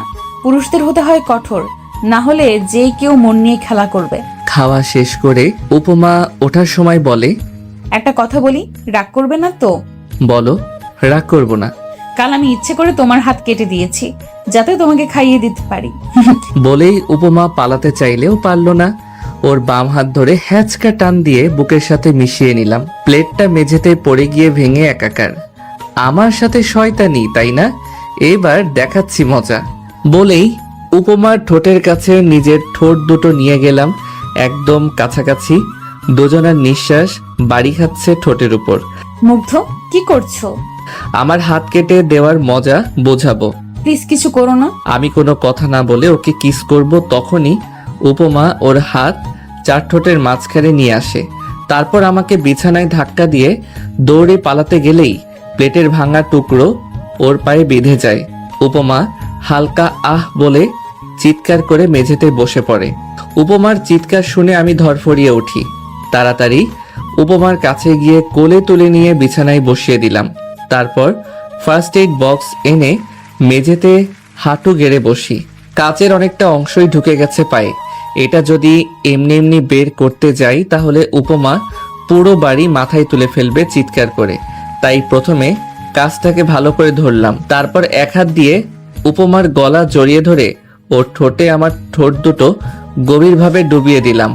উপমা শুধু ফ্যালফ্যাল করে তাকিয়েছিল আর ব্যথায় চোখ দিয়ে পানি পড়ছিল। ওর ঠোঁটে ঠোঁট রেখেই হ্যাচকা টান দিয়ে বের করে ফেললাম কাচের টুকরো। ও বুঝতেই পারিনি কখন টানবো, কিন্তু কাজটি বের করার সময় ঝাঁকুনি দিয়েছে। এখন মেডিসিন দিয়ে পরিষ্কার করছি। উপমা ফুপিয়ে ফুপিয়ে কাঁদছে এখনো। ওকে সান্ত্বনা দিয়ে বলি, আরে বাচ্চাদের মতো কাঁদছো কেন? কিচ্ছু হয়নি, এখনই ঠিক হয়ে যাবে। কিন্তু ওর কান্না থামছেই না। পরিষ্কার করে ওর কাটা জায়গায় আলতো করে একটা চুম্বন করলাম, তারপর ব্যান্ডেজ করে দিলাম। এত ছটফট করো কেন সব সময়? ভালো লাগে তাই। উপমা আমার বুকে মাথা দিয়ে বুকে হাত বুলিয়ে দিতে শুরু করে। চলো না বিয়ে করি। আমরা দুজন রিলেশন শুরু করেছি, এটা থানায় জানাজানি হলে কেলেঙ্কারি হয়ে যাবে। তাই ভালো বিয়ে করে ফেলি। আর তুমি একটু বেশি রোমান্টিক হচ্ছ, খালি কিস করতে চাও। আমিও তাই ভাবছি। কিস করার জন্য হলেও একটা বউ চাই। উপমা আমার বুকে কিল ঘুষি মারে খানেক। দুদিন পরে থানার সবাইকে জানিয়ে দিলাম আমাদের বিয়ের সিদ্ধান্ত। সবাই মিষ্টি খেতে চাইলো। সবার সামনে যখন আমার আর উপমার বিয়ের কথা বলছিলাম তখন উপমা লজ্জায় সবার সামনে আমার বুকে মুখ লুকিয়েছিল। কিন্তু সে ভুলে গেছে সে আরো বেশি লজ্জায় পড়ার কাজ করলো। সামনে যে এসপি স্যার দাঁড়িয়ে আছে সেটা ও ভুলে গেছে। মেয়েরা এতটা লজ্জাবতী হয়। এখানে যে আমরাও আছি সেদিকে কি খেয়াল আছে? এসপি স্যারের বাক্যটি সুন্দর। উপমা আরো বেশি লজ্জা পেল। আমার আর বুঝতে বাকি রইল না আর কিছুক্ষণ থাকলে উপমা লজ্জার ঠেলায় জ্ঞান হারিয়ে ফেলবে। আমি উপমাকে নিয়ে চলে আসতে যাব, ঠিক তখনই এসপি স্যার আমার কাছে এসে কাঁধে হাত রেখে বললেন, তোমাদের জন্য শুভকামনা রইল ইয়াং ম্যান। ধন্যবাদ স্যার, দোয়া করবেন আমাদের জন্য। আর শোনো, 6 মাস আগে উপমার সৎ মা উপমাকে বের করে দেয় তার আপন বাবার থেকেও যে নেই। যদিও তোমাকে বলার কোনো কারণ নেই, তবুও বলছি, মেয়েটাকে কখনো কষ্ট দিও না। কিছুদিন আগেই অনেক বড় একটা ধাক্কা সামলিয়েছে। এখন পৃথিবীতে ওর আপন বলতে শুধু তুমি। জি স্যার, আপনি চিন্তা করবেন না, আমি উপমাকে সবসময় সুখে রাখার চেষ্টা করব। উত্তরস্বরূপ এসপি স্যার হেসে মুচকি হাসি দিয়ে স্থান ত্যাগ করলো। আমি উপমাকে নিয়ে নিজের কেবিনে চলে আসলাম, চেয়ারে বসিয়ে দিলাম। তুমি খুশি তো? উপমা আমার কপালে আদর দিয়ে বলে, অনেক। জানো, প্রথম যেদিন তোমাকে দেখি সেদিনই ক্রাশ নামক অখাদ্য জিনিসটা খেয়ে ফেলেছিলাম। ভাবছিলাম এত কিউট গুলুমুলু একটা ছেলে আত্মহত্যা করতে যাচ্ছে। ভাবছিলাম তোমার সাথে তখনই প্রেম শুরু করতে, কিন্তু পরে যখন শুনলাম তুমি ছ্যাঁকা খেয়ে ব্যাকা হয়ে গেছো, তখন আর সাহস পাইনি বলার। কিন্তু ভাগ্য কতটা ভালো থাকলে আবার সেই হারিয়ে যাওয়া মানুষটাকে ফিরে পাওয়া যায়। অবশেষে রসগোল্লাটা আমার জামাই হচ্ছে। বাপরে, প্রশংসার কি বাহার! একবার কিউট গুলুমুলু, আবার রসগোল্লাও। আজ আমার আর উপমার বিয়ে। কত সুন্দর করে সাজানো হয়েছে বিয়ে বাড়ি। চারিদিকে কত সুন্দরী রমণী ঘুরছে, কিন্তু কাউকেই দেখতে পারছি না। বউয়ের সোজা কথা, কোনো মেয়ের দিকে তাকালে বাসর ঘরে খাটের তলায় থাকতে হবে। সেই ভয়ে আর কোনো মেয়ের দিকে তাকাতে পারছি না। বিয়ে বাড়িতে উপমার পরিবারের সকলেই রয়েছে, শুধু নেই আমার কেউ। এই নিয়ে আত্মীয়রা কত কানাঘোষা করছে, কারো কথাতেই কান দেয়নি, কারণ সমাজের লোকদের কাজই হচ্ছে মানুষকে কিভাবে ছোট করা যায় সেই চিন্তা করা। আজ আমার পরিবারের কেউ নেই বলেই কথাগুলো শুনতে হচ্ছে। যদি এখানে আমার পরিবার থাকতো তাহলে হয়তো কথাগুলো শুনতে হতো না। এর দোষ আমি কাকে দেব? নিজেকে নাকি নিজের কপালকে? সমাজের কথা চিন্তা করা তো সেদিনই ছেড়ে দিয়েছি, যেদিন বুঝেছিলাম সমাজ কখনো আমার আপন নয়। আপনি রাস্তায় পড়ে থাকুন, দেখবেন কেউ ওঠাতে আসবে না আপনাকে। আর একটু উপরে উঠুন, দেখবেন নিচে নামানোর লোকের অভাব হবে না। দুদিন অসুস্থ হয়ে বিছানায় পড়ে থাকুন, দেখবেন কেউ দেখতে আসবে না। আর এলেও তাদেরকে 1 কাপ চা তৈরি করে দিয়ে বলতে হয়, চাটা খেয়ে যান। সমাজকে আপনি খুব কাছে পাবেন তখনই যখন সুখ আপনার জীবনের প্রতিটি কোণায় ভাসবে। তাই এখন শুধু নিজেকে নিয়েই ভাবতে ভালোবাসি। অন্যকে নিয়ে ভাবতে গেলে নিজের প্রতি নিজের ভালোবাসা হারিয়ে যাবে। অবশেষে উপমাকে বউ সাজিয়ে নিয়ে আসা হচ্ছে, কিন্তু সে খুঁড়িয়ে খুঁড়িয়ে হাঁটছে। এখনো পায়ের কাটা জায়গা শুকোয়নি। আসতে এখনো অনেকটা পথ বাকি। আমি তাকে ইশারায় ওখানেই দাঁড়াতে বলি, সেও তাই করে। আমি আর বিলম্ব না করে উপমার কাছে গেলাম। সবাই শুধু তাকিয়ে দেখছে। আচমকা উপমাকে কোলে তুলে নিয়ে হাঁটতে শুরু করি। সবাই আহাম্মকের মতো তাকিয়ে রয়েছে। কেউ কেউ বলছে, দেখছিস, ছেলেটার লজ্জা বলতে কিচ্ছু নেই। এতগুলো মুরব্বীদের সামনে কিভাবে বেহায়ার মতো বউকে কোলে তুলে নিল। সেদিকে কর্ণপাত করিনি। আমার কাছে আমার ভালোবাসার মানুষটার প্রাধান্য সবার আগে। আমি থাকতে আমার প্রিয় মানুষটি কষ্ট পাবে তা কি করে হয়? আমি যদি তার কষ্টটাকে মোচন করতে পারি তাহলে সে কেন কষ্টটাকে আলিঙ্গন করবে? কিছু কিছু সময় বড়দের কাছে বেয়াদব হতে হয়, না হলে বুঝবেন না সে আপনার জন্য তার মনে কি চিন্তা পোষণ করে রেখেছে। উপমাকে আমার পাশে বসিয়ে দিলাম। লাল রঙের লেহেঙ্গা, মুখে হালকা মেকআপের প্রলেপ, ঠোঁটে লাল লিপস্টিক, সব মিলিয়ে আমার কাছে সে চাঁদের পরি। আমার পাশে বসে একটা মিষ্টি হাসি উপহার দিল উপমা। আমিও মুচকি হেসে তাকিয়ে রইলাম উপমার মুখপানে। কি মিষ্টি লাগছে আমার বউটাকে। কিছুক্ষণ পর কাজী ও হুজুর এসে বিয়ে পড়িয়ে দিল। অবশেষে আলহামদুলিল্লাহ ও কবুল বলে ছোট্ট পৃথিবীটাকে আপন করে নিলাম। যখন উপমাকে বলা হয়েছে, বলো মা কবুল। তখন সে কি যে খুশি মনে কবুল বলেছে, সে দৃশ্যটি দেখলেই মনে শান্তির জোয়ার ভাসে। বোঝা গেছে আমার প্রতি তার ভালোবাসার টান কতটুকু। বাসর ঘরের সামনে দাঁড়িয়ে আছি, হাতে একটা বিরিয়ানির প্যাকেট। এই দিনে মেয়েরা খুব সম্ভবত খাবার ঠিক মতো খায় না। আপনার বিয়েটা যখন পারিবারিকভাবে হবে তখন মেয়েটা থাকে একেবারেই অচেনা।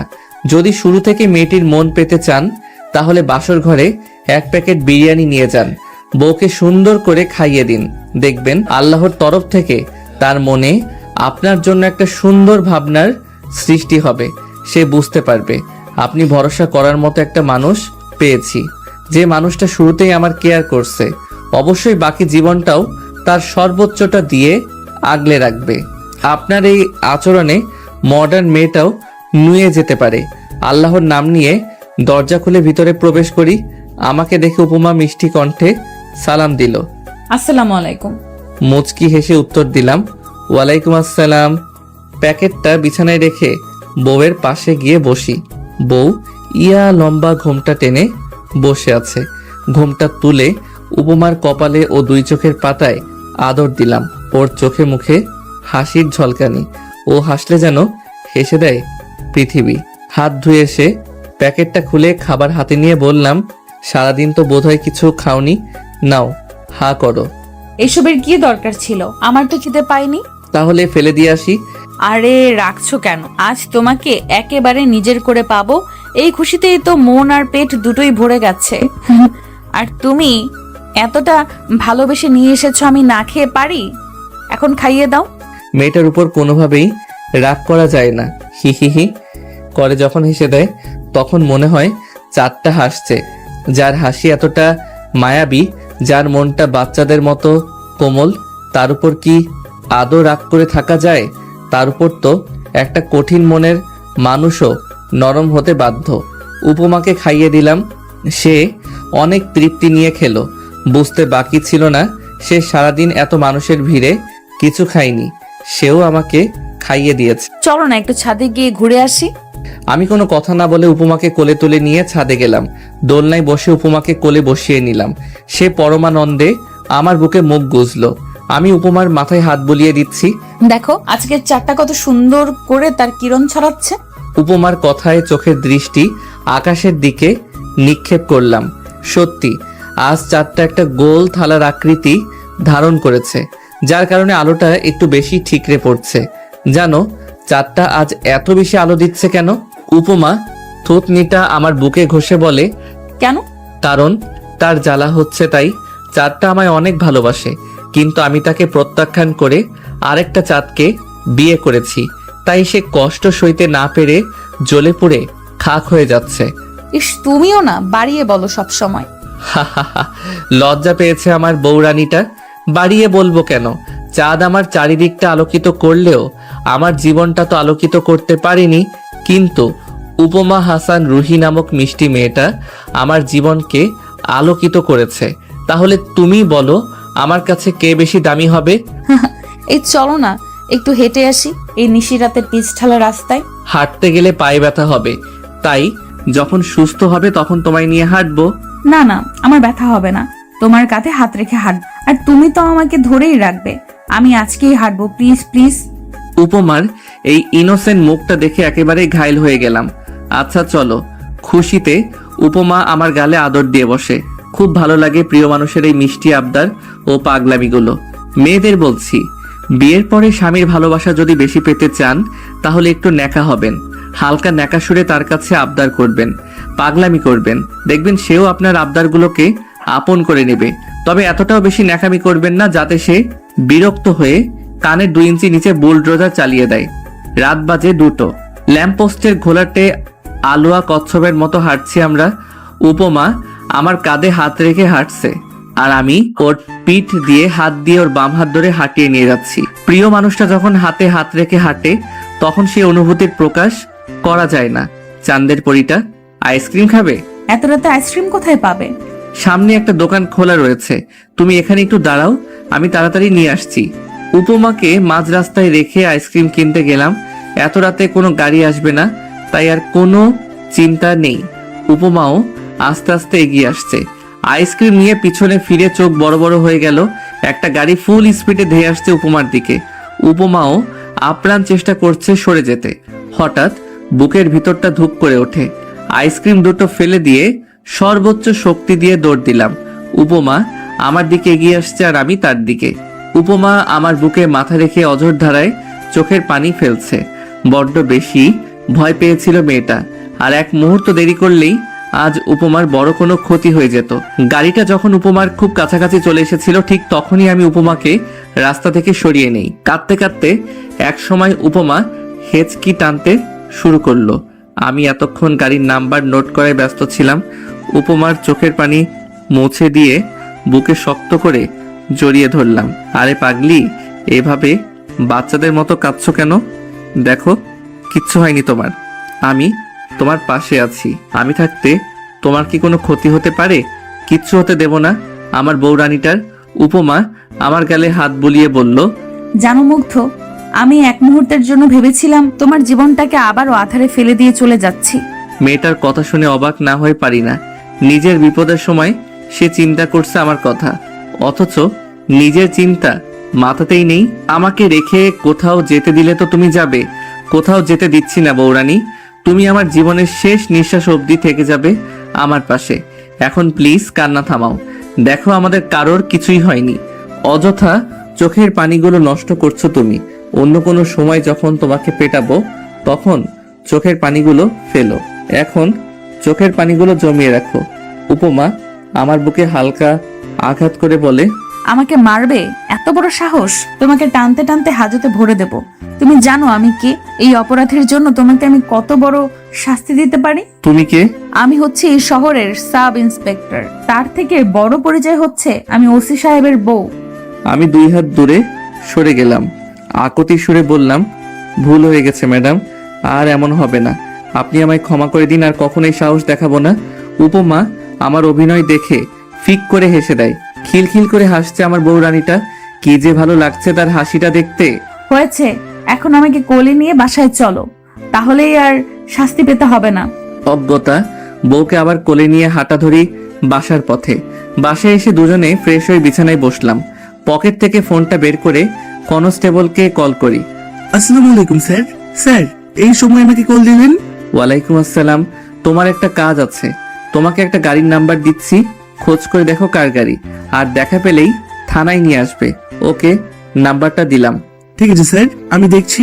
ফোনটা পাশে রেখে উপমার হাতটা আমার হাতের মুঠোয় নিয়ে ওর দিকে তাকালাম। মেয়েটির মুখে এখনো ভয়ের ছাপ স্পষ্ট দেখা যাচ্ছে।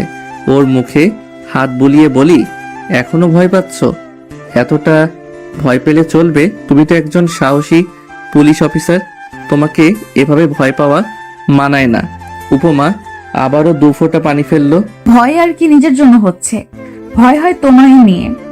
একবার তো সামনে নিয়েছো, তখন তো আমি সাহায্য করেছিলাম, কিন্তু এবার যদি আমি হারিয়ে যাই তাহলে তোমার কি হবে?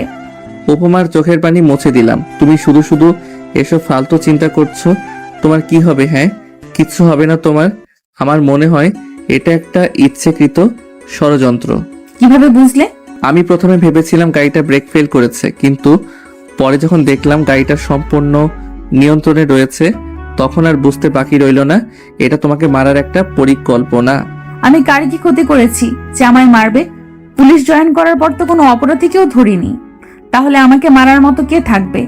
আমি যেটা আন্দাজ করছি, যদি সেটা হয় তাহলে একদম শেষ করে ফেলবো তাকে। কাকে শেষ করবা তুমি?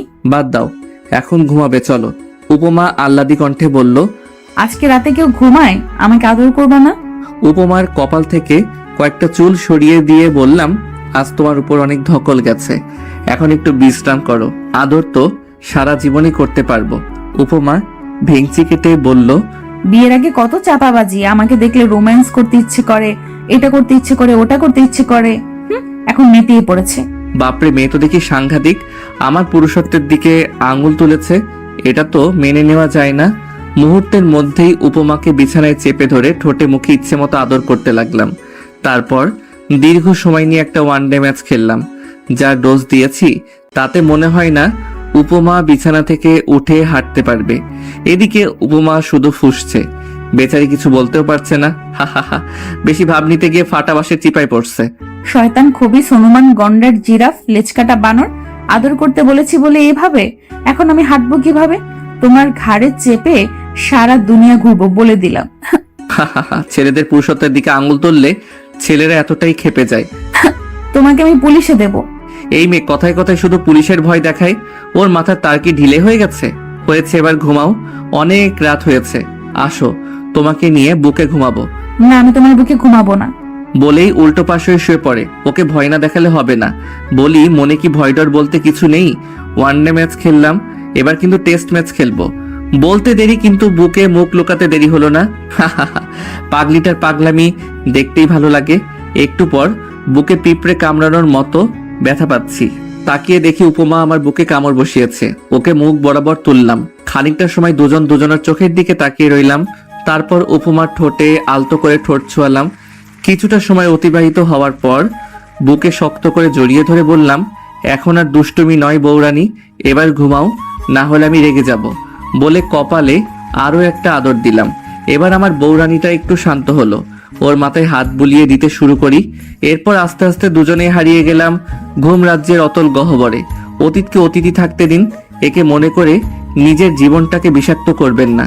নিজের অতীত বর্তমান জীবন সঙ্গীকে বলবেন না। সে যদি আপনার জন্য পারফেক্ট না হয়, সে যদি আপনাকে বুঝতে না পারে, তাহলে দেখবেন কোনো একদিন সে আপনার অতীত তুলে খোঁটা দিতে ভুলবে না। কি দরকার নিজের অতীতকে টেনে আনার? অতীতটা লুকিয়ে যদি জীবনটা সুখের হয় তাহলে ক্ষতি কি? সবাই তো আর উপমা নয় যে আপনাকে আপনার মতো করে বুঝবে। আর একটা কথা, সবসময় আফসোস করে এমন মেয়ে কখনো বিয়ে করবেন না। তাহলে জীবনে সুখী তো হতে পারবেনই না, উল্টো জীবনটা জাহান্নামে পরিণত হবে। আমাদের বিয়ে উপলক্ষে ছুটি দিয়েছে, তাই কয়েকদিন ডিউটিতে যাব না। বিয়ের 2 দিন পরে সকালে নাস্তা করেছিলাম, তখনই কনস্টেবলের কল। স্যার, সবকিছু জানা গেছে। কে এইসবের মূলে রয়েছে আর সেই গাড়ির ড্রাইভার এখন হাজতে, ও টাকা নিয়ে মানুষ খুন করে। কার কাজ এটা? ওর কথা শুনে আমার মাথায় আগুন জ্বলে উঠল। একটা মানুষ এতটা নিকৃষ্ট কিভাবে হতে পারে? আমিও থানায় গিয়ে নিশ্চিত হয়ে নিলাম। তারপর বাসায় এসে উপমার হাত ধরে নিয়ে এসে গাড়িতে বসিয়ে চালাতে শুরু করলাম। সে হাজারবার জিজ্ঞেস করছে আমরা কোথায় যাচ্ছি। কোনো কথার জবাব না দিয়ে চুপ রইলাম। উপমার বাবার বাসায় বসে আছি। আমার পাশে উপমা বসে আছে এবং সামনে শ্বশুর শাশুড়ি। শাশুড়ি বললে ভুল হবে, তিনি একজন অমানুষ। সবাই অধীর আগ্রহ নিয়ে বসে আছে আমি কিছু বলবো বলে। আমি শুধু চেষ্টা করছি নিজের রাগটাকে নিয়ন্ত্রণে রাখতে। একসময় উপমা বলেই ফেললো, কি হয়েছে মুগ্ধ, তুমি এইভাবে আমাকে না বলে বাবার বাসায় নিয়ে এসেছো কেন? আর বাবা মাকে সামনে বসিয়ে রেখেছো, কিছুই বলছো না যে?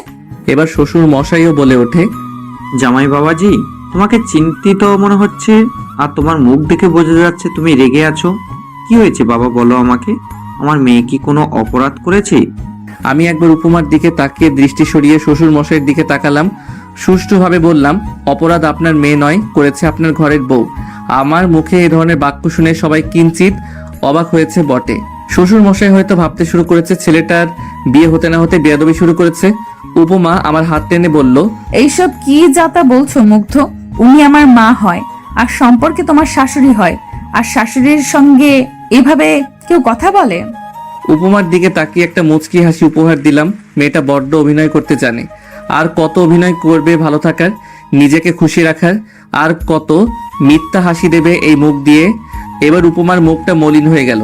শ্বশুর মশাই আমার কথার আগাগোড়া কিছুই বুঝতে না পেরে জিজ্ঞেস করলো, তুমি কি বলছো? আমি তো কিছুই বুঝতে পারছি না বাবা। এবার শ্বশুরের দিকে এগিয়ে গেলাম।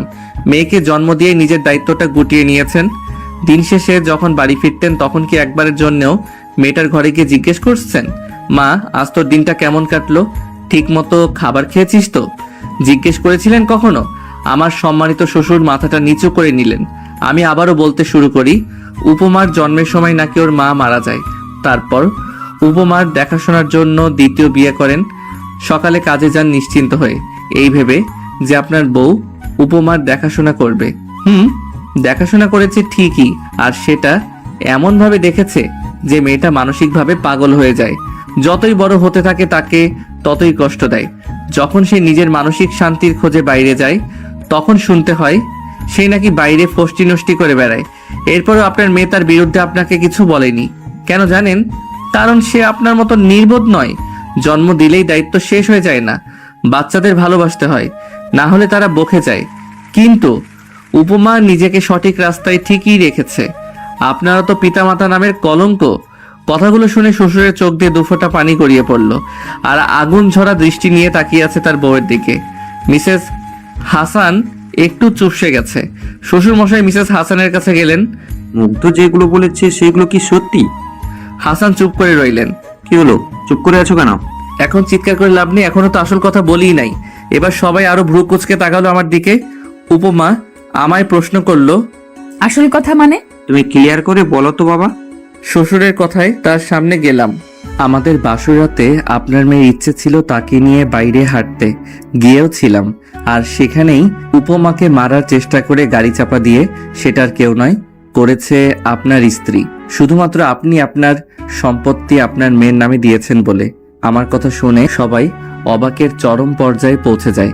সঙ্গে সঙ্গে মিস্টার হাসান মিসেস হাসানকে সর্বশক্তি দিয়ে একটা থাপ্পড় মারে। টাল সামলাতে না পেরে মেঝেতে পড়ে গেলেন। উপমা দৌড়ে গিয়ে মিসেস হাসানকে তুললেন। বাবা, এটা কি করছো তুমি? এটা অনেক আগেই করা উচিত ছিল আমার। টাকার লোভ মানুষকে এতটা নিচে নামাতে পারে, আমার ভাবতেই ঘৃণা হচ্ছে। মিসেস হাসানের প্রতি এই ব্যবহারে আমার এতটুকু খারাপ লাগছে না। আমি আরো তার সামনে গিয়ে বললাম, আপনার ভাগ্য ভালো যে উপমার কোনো ক্ষতি হয়নি, তাই শুধুমাত্র শাশুড়ি বলে ছেড়ে দিলাম। আর যদি উপমার শরীরে এতটুকু আঁচড় লাগতো না, তাহলে ভুলে যেতাম আমি আইনের লোক, নিজ হাতে আপনাকে মেরে ফেলতাম। আর পরবর্তী সময়ে যদি এই ভুল করার চেষ্টাও করেন, তাহলে আমার থেকে নিকৃষ্ট আর কেউ হবে না। আমার এই ভয়ঙ্কর রূপ দেখে মিসেস হাসান এবং উপমা দুজনেই ভয় পেল। উপমা আমার কাছে এসে আমার দুই চোয়ালে হাত রেখে বলল, প্লিজ তুমি শান্ত হও, দেখো আমার তো কিছুই হয়নি। উপমার কাজ জড়িয়ে ধরে শ্বশুরকে বললাম, বাবা, আপনার যা সম্পত্তি আছে সব আপনার স্ত্রীকে দিয়ে দিন। দুজনে চাকরি করি, আলহামদুলিল্লাহ সুখেই কাটাতে পারবো আমাদের জীবন। আর শাশুড়ি মা, আপনাকে বলছি, মানুষকে কিভাবে ভালোবাসতে হয় সেটা আপনার মেয়েকে দেখে শিখে নিন। আপনি তাকে এত কষ্ট দেওয়ার পরেও সে আপনাকে শ্রদ্ধা করতে ভুলেনি, নীরবে ভালোবেসে গেছে। যখন চলে আসতে যাব, তখনই উপমা আমাকে টেনে ধরে।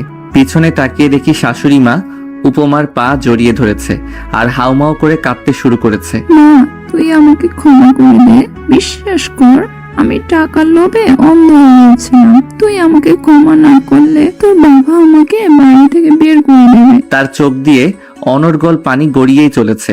উপমা জানে এখন তার প্রতি সহানুভূতি দেখালে আমি রেগে যাব, তাই সে আমার দিকে তাকালো মায়া ভরা দৃষ্টি নিয়ে। আমিও ইশারায় বললাম, তাকে সামলে নাও। উপমা আমার অনুমতি পেয়ে মিসেস হাসানকে তুলে বুকে জড়িয়ে নিল। মানুষ ভুল করতেই পারে, সেটা হোক বড় বা ছোট ভুল। প্রতিশোধ না নিয়ে ক্ষমা করে দিন, দেখবেন আপনার প্রতিপক্ষ নিজেই লজ্জিত হয়ে যাবে। আপনি যদি তার সাথে লড়াই না করেন, তাহলে সে জিতবে কিভাবে? আর যদি লড়াই না হয়, তাহলে সে একা একা কিভাবে লড়াই করবে? সে যদি চেয়েও লড়াই করতে না পারে, তাহলে সে নিজেই লজ্জিত হয়ে যাবে। হার মেনে নিতে বাধ্য সে। সেখান থেকে বেরিয়ে বাড়ি আসছিলাম, মাঝ রাস্তায় একটা অ্যাক্সিডেন্ট হয়। ভিড় ঠেলে গিয়ে দেখলাম আর কেউ নয়, দুর্ঘটনা হয়েছে আমার ভাইয়ের সাথে। রক্তাক্ত অবস্থায় পড়ে রয়েছে রাস্তায়, অথচ আশেপাশের লোকজন তামাশা দেখতে ব্যস্ত। কেউ কেউ করছে ভিডিও, আবার কেউ গেছে লাইভে। ভাই, আমাদের সমাজটা এমনই, তাদেরকে আপনার বিপদে পাশে পাবেন না, পাবেন সুখের সময়। ভাইয়া আমাকে দেখে হাত দিয়ে ইশারা করলো, হয়তো ডাকছে। আমি সব রাগ অভিমান ছেড়ে ফেলে দৌড়ে গেলাম ভাইয়ের কাছে। তার মাথাটা আমার কোলে তুলে নিলাম। ভাইয়া আমার হাত দুটো মুঠো করে নিয়ে ভাঙা কণ্ঠে অনেক কথা বলল। ভাইয়ার কথা শুনে আমার কলিজাটা ফেটে যাচ্ছে। পৃথিবীটা শুধু ঘুরছে। শিখা আমার জন্য নিজের জীবনটা এভাবে শেষ করে দিল, আর আমি স্বার্থপরের মতো তাকে একলা ফেলে চলে এসেছিলাম। ভাইয়ার মৃতদেহটা আমার কোলে। তার মৃত্যুর আগে আমাকে কিছু কথা বলে গিয়েছে, যেগুলো শুনে আমার শরীরের প্রতিটি পশম দাঁড়িয়ে গেছে। তার কথাগুলো ছিল, ভাই, আমাকে তুই ক্ষমা করে দিস। তোর উপর অনেক অন্যায় করেছি আমি। জানি আল্লাহ আমাকে ক্ষমা করবে না, তুই দয়া করে আমাকে ক্ষমা করে দিস। আমি তোকে মায়ের ভালোবাসা থেকে বঞ্চিত করেছি, তোর জীবনটাও শেষ করে দিয়েছি আমি। এই অপরাধের ক্ষমা হবে কি না জানি না। শিখা তোর সাথে কখনো অভিনয় করেনি, আমি তাকে অভিনয় করতে বাধ্য করেছি। মেয়েটা তোকে সত্যি ভালোবাসে রে ভাই। আজ আমার কারণে তোদের এই বিচ্ছেদ। তুই দয়া করে শিখার সাথে দেখা কর, ওর অবস্থা খুবই খারাপ। শিখা তোকে ঠকায়নি, সে তোর সুখের জন্য, তোর ভালোর জন্য নিজের জীবনটা জাহান্নামে পরিণত করেছে। ভাইয়ার কথা বলতে কষ্ট হচ্ছে, তবু সে কথা বলেই যাচ্ছে।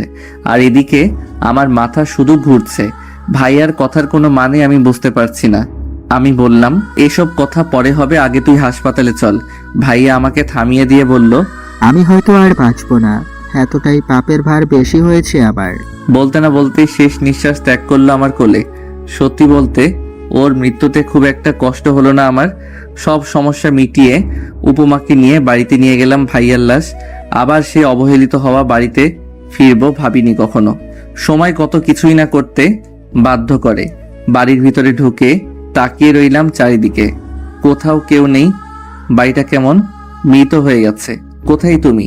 আমি ডাকার কিছু মুহূর্ত পরেই ঘর থেকে বেরিয়ে এলো মা। আমাকে দেখে দৌড়ে এসে জড়িয়ে ধরে অজস্র চুমুতে ভরিয়ে দেয় আমার মুখ। বাবা, এতদিন পরে আমাদের কথা মনে পড়লো তোর? কিভাবে মাকে ছাড়া থাকতে পারলি? বলেই হু হু করে কেঁদে ওঠে। মা, কান্না থামাও, একটা খারাপ সংবাদ আছে। মা এবার হেঁচকি তুলে বলল, তুই কি আমাকে ছেড়ে চলে যাবি? তেমন কিছু না, বাইরে তোমার বড় ছেলের লাশ রয়েছে, দুর্ঘটনায় মৃত্যু হয়েছে। ভাইয়ার মৃত্যুর খবর শুনে মায়ের তেমন কোনো হেলদোল পেলাম না। আশ্চর্য, নিজের ছেলের মৃত্যুতে মায়ের এতটুকু কষ্ট নেই। ওর মতো কোলাঙ্গার বেঁচে থাকার অধিকার রাখে না। আমি ওকে অভিশাপ দিয়েছিলাম যেন গাড়ির নিচে পড়ে মরে। আল্লাহ আমার কথা শুনেছে। বুঝতে পারছি মায়ের মাথা ঠিক নেই। এদিকে বাবাও বাড়ি নেই, শিখাকেও দেখছি না। বাবাকে কল করে ডাকা হলো। আস্তে আস্তে পাড়া প্রতিবেশী আত্মীয় স্বজন সবাই চলে এলো। দাফনের কাজ শেষ করে আবার বাড়িতে ফিরলাম। মা মুখে শাড়ির আঁচল গুজে কাঁদছে। হাজার হোক মাই তো, সন্তান যতই অপরাধ করুক মায়ের কাছে সে ক্ষমা পাবেই। বাবা সবসময় কেমন অপরাধীর চোখে আমার দিকে তাকিয়ে আছে। মায়ের অবস্থা তেমন একটা ভালো নয়। উপমাকে নিয়ে মায়ের পাশে বসলাম। উপমাকে দেখিয়ে বললাম, মা, তোমার বৌমা। উপমা মাকে সালাম দিল। মাও চোখের পানি মুছে উপমার থুতনিতে হাত রেখে বলল, অনেক মিষ্টি আমার বৌমা। কবে বিয়ে করলি তোরা? অল্প কিছুদিন আগে। তা মা, শিখাকে দেখছি না যে? শিখার কথা বলতেই মায়ের মুখটা একটু বেশি মলিন হয়ে গেল বোধহয়। শিখা আর তোর ভাইয়ার ডিভোর্স হয়েছে। কথা শুনে মনটা ধুপ করে উঠল। ডিভোর্স? কিন্তু কেন? মা এবার কেঁদেই ফেললো। হঠাৎ বাবা বলে ওঠে, তোর মার বলার অবস্থায় নেই। আমি বলছি, তুই যখন বাড়ি ছেড়ে চলে যাস তারপর থেকে শিখার ওপর অত্যাচার করত, কারণ শিখা তাকে স্বামী হিসাবে মানতে নারাজ। শিখা তোকে ঠকায়নি বাবা। আবির মানে তোর বড় ভাই তোকে মেরে ফেলার হুমকি দিয়ে শিখাকে ভয় দেখিয়ে বিয়ে করেছে। এগুলো আমরা জানতে পারি কিছুদিন আগে। আর শিখা তোর মৃত্যুর ভয়ে ওই জানোয়ারটাকে বিয়ে করে ফেলে। নিজের জীবনের শখ আহ্লাদ, তোকে নিয়ে দেখা সব স্বপ্ন, ইচ্ছে, আকাঙ্ক্ষাকে গলা টিপে হত্যা করে। তখন আমরাও তোকে ভুল বুঝেছিলাম, কারণ আবির শিখাকে দিয়ে বলেছিল তুই নাকি শিখার সাথে প্রতারণা করেছিস। তোকে নানানভাবে আমাদের সামনে খারাপ করেছে। তারপর তুই যখন চলে গেলি তখন শিখার প্রতি শুরু হলো আবিরের অত্যাচার। জোর করে আমার থেকে সব সম্পত্তি লিখে নেয়। তারপর প্রতি রাতে নেশা করে বাড়িতে এসে শিখাকে মারতো। আমরা কিছু বলতে গেলে আমাদেরকে। বলেই হু হু করে কেঁদে ওঠে বাবা। চোখের পানি যেন বাদ মানছে না। আমি যতই বাবার কথা শুনছি ততই বুকটা চিনচিন করে উঠছে। তোমাদেরও কি? নেশা করে শিখাকে তো মারতোই, আমরা বাধা দিলে আমাদেরকেও মারতো সে। বাবার এই কথাটি শুনে রাগে চোখ দুটো বন্ধ হয়ে গেল। ইচ্ছে করছে জানোয়ারটাকে কবর থেকে তুলে আবার মেরে ফেলি।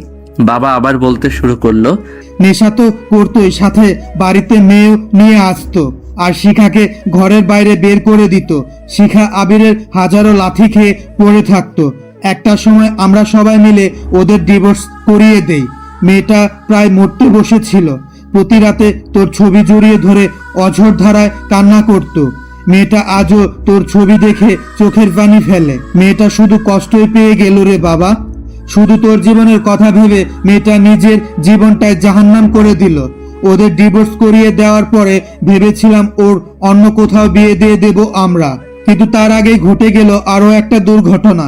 শিখার মুখে শুনেছি কয়েকদিন আগে নাকি রাস্তায় তোর মতো কাউকে দেখে, আর তাই তার কাছে ছুটে যাওয়ার জন্য রাস্তা পার হচ্ছিল। এপাশ ওপাশ না দেখেই হুট করে রাস্তায় চলে যাওয়ায় প্রাইভেট কারের সাথে ধাক্কা খায়। পা দুটো একটুর জন্য বেঁচে গেছে। বাবার কথাগুলো শুনে আমার মাথায় বাজ পড়ার মতো অবস্থা। হঠাৎ খেয়াল করলাম গাল দুটো ভিজে গেছে। আজ চোখ দুটো বেইমানি করছে নিজের সাথে। যাকে ভুল বুঝে দূরে চলে গেলাম সেই কিনা আমার জন্য এত কিছু। উপমার দিকে তাকিয়ে দেখি উপমা ও নীরবে চোখের পানি ফেলছে। একটা মানুষ কতটা ভালোবাসলে তার ভালোবাসার মানুষের জন্য নিজের জীবনটা এভাবে বিষিয়ে তুলতে পারে। আমি আর সেখানে না থেকে নিজের সেই অযত্নে রেখে যাওয়া ঘরে গেলাম। ঘরটা এখনো ঠিক আগের মতোই রয়েছে। দেয়ালে চারিদিকে আমার আর শিখার ছবি টাঙানো। শিখার সাথে কাটানো সব মুহূর্তগুলো এই 4 দেয়ালে টাঙানো রয়েছে। ভেবেছিলাম ছবিগুলো হয়তো থাকবে না। এখন আর বুঝতে বাকি নেই, যেদিন এই বাড়ি ছেড়ে চলে গিয়েছিলাম সেদিন কেন শিখা চোখের পানি ফেলেছিল নিঃশব্দে। হয়তো সে চেয়েছিল আমি তাকে যেন একা করে চলে না যাই। আমি হয়তো তাকে ভালোবাসতেই পারিনি, তা না হলে তার চোখের ভাষা বুঝতে পারিনি কিভাবে আমি এতটাই স্বার্থপর হয়েছিলাম সেদিন। একটু পর উপমা আমার পাশে এসে বসে। সেও অবাক হয়ে তাকিয়ে রয়েছে দেয়ালের দিকে। আমার কাঁধে হাত রেখে বলে, এইভাবে ভেঙে পড়ছো কেন? সময় আর পরিস্থিতি যতই খারাপ হোক না কেন, নিজের অবস্থানটাকে ঠিক রেখে পরিস্থিতির মোকাবেলা করতে হবে।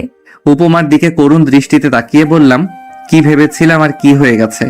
আমি শিখাকে আদৌ বুঝতেই পারিনি। প্রত্যেকের জীবনের একটা গল্প আছে। অতীতে ফিরে গিয়ে গল্পের শুরুটা কখনো পরিবর্তন করা সম্ভব নয়, কিন্তু কঠোর পরিশ্রমের মাধ্যমে গল্পের শেষটা চাইলেই নতুন করে সাজিয়ে তুলতে পারো। উপমার এইরূপ কথার কোনো মানে বুঝলাম না। আমি আহাম্মকের মতো প্রশ্ন করলাম, কি বলছো আর না বলছো মাথা ঠিক আছে তোমার? ভেবে কথা বলছো তো? আমি কোনো কথা না ভেবে বলি না। কোনো কিছু যদি সত্যিই তোমার কাছে গুরুত্বপূর্ণ হয় তবে তুমিই তা করবে। কোনো বাধাই তোমাকে থামাতে পারবে না।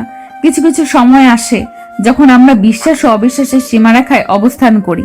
তখন আমরা একই সঙ্গে দেখতে পাই ও পাই না, বুঝতে পারি ও পারি না, অনুভব করতে পারি ও পারি না।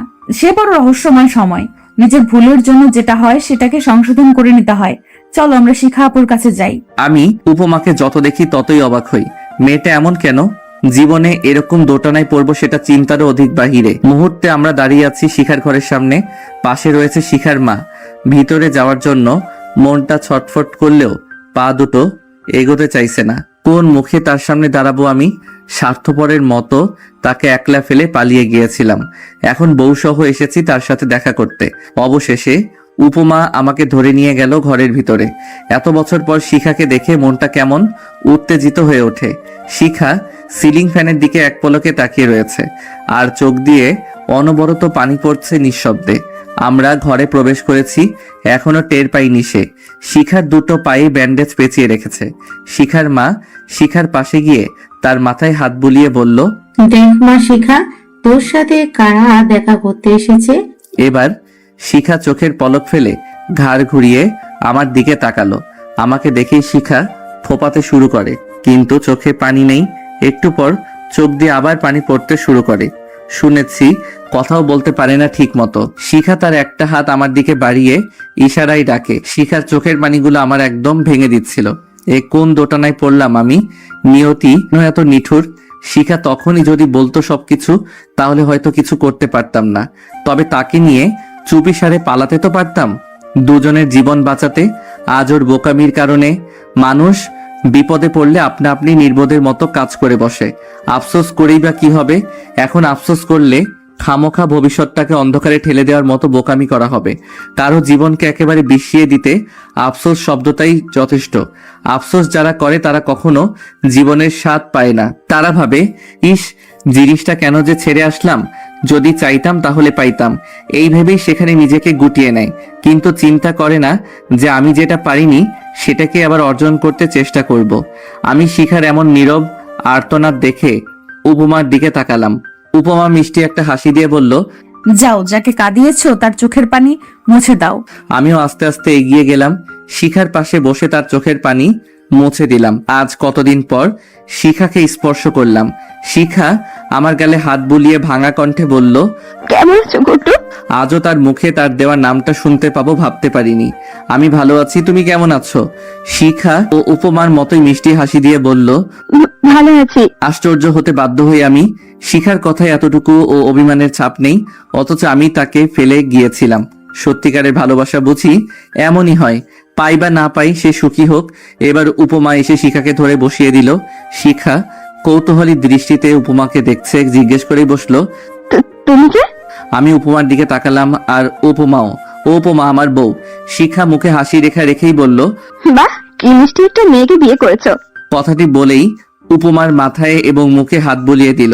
শিখা আবারও বলে ওঠে, শোনো বোন, মুগ্ধর মতো সুন্দর মনের মানুষ খুব কম পাবে। ও যাকে ভালোবাসে তাকে একেবারে মনের গভীর থেকে ভালোবাসে। আমার মতো ওকে কখনো কষ্ট দিও না। এতক্ষণ শিখার কথায় অভিমানকে খুঁজে না পেলেও এখন স্পষ্ট বোঝা যাচ্ছে আমার বিয়ের কথা শুনে সে একটু হলেও অভিমান করেছে। মানুষ অনেক কিছু সইতে পারলেও ভালোবাসার মানুষের পাশে কাউকে খুব সহজে সইতে পারে না। উপমা শিখাকে উদ্দেশ্য করে বলে, আপু তুমি একটু বসো, আমরা আসছি। উপমা আমাকে এবং আন্টিকে ঘরের বাইরে নিয়ে এলো। ড্রয়িং রুমে এসে দাঁড়ালো। উপমার এরূপ কাজের কোনো মানেই বুঝলাম না। কি হলো? উপমা এভাবে এখানে নিয়ে এলে কেন? বলছি। আচ্ছা আন্টি, আপনি বলেন তো শিখা আপুর জন্য ছেলে দেখেছেন? আন্টি উপমার কথায় একটা দীর্ঘশ্বাস ছাড়লো। এসেছিল দুটো সম্বন্ধ, কিন্তু ভাঙা পা দেখে মুখ ফিরিয়ে নিয়েছে। আর তাছাড়া আমিও চাই না আর কোথাও বিয়ে দিতে। এমনিতে মেয়েটা আমার মৃত্যুর সঙ্গে লড়াই করছে প্রতিনিয়ত। তার উপর যদি ওকে আবার বিয়ে দিই, সেখানে যে ওকে কষ্ট দেবে না তার কোনো নিশ্চয়তা নেই মা। আন্টি আমি একটা সিদ্ধান্ত নিয়েছি, যদি আপনার আপত্তি না থাকে তাহলে বলতে পারি। হ্যাঁ বলো। আমি আসলে চাচ্ছি আমি আর শিখা আপু একসঙ্গে থাকতে। উপমার কথা শুনে আন্টি এবং আমি দুজনেই অবাক হই। একসঙ্গে থাকতে মানে? মানে হচ্ছে মুগ্ধ শিখা আপুকে বিয়ে করবে। উপমার কথা শুনে আমার মাথা ভন ভন করে ঘুরতে শুরু করে। উপমাকে আমার দিকে ঘুরিয়ে নিয়ে বললাম, উপমা তোমার মাথা ঠিক আছে? এসব কি আবল তাবল বকছো? শিখাকে বিয়ে করলে তুমি কোথায় যাবে? তোমার মাথায় কি সমস্যা আছে? আমি কখন বললাম কোথাও যাব? বলেছি একসঙ্গে থাকবো। আর যেই মানুষটা শুধুমাত্র তোমার জন্য নিজের জীবনটা শেষ করে দিল, তাকে বিয়ে করতে তোমাকে হবেই। আমি এখন শিখা আপুর চোখে তোমার জন্য ভালোবাসা দেখেছি। কিন্তু উপমা। কোনো কিন্তু নয়। যেখানে আমার আপত্তি নেই সেখানে তুমি আপত্তি করছো কেন? আন্টি আপনার কি আপত্তি আছে? আন্টি একটা হাসি দেয়। আমি জানি মুগ্ধ অনেক একটা ভালো ছেলে, ওর কাছে গেলে আমার মেয়েটা অনেক ভালো থাকবে। কিন্তু আমি জেনে শুনে তোমাদের সংসারটাকে এভাবে নষ্ট হয়ে যেতে দিতে পারি না।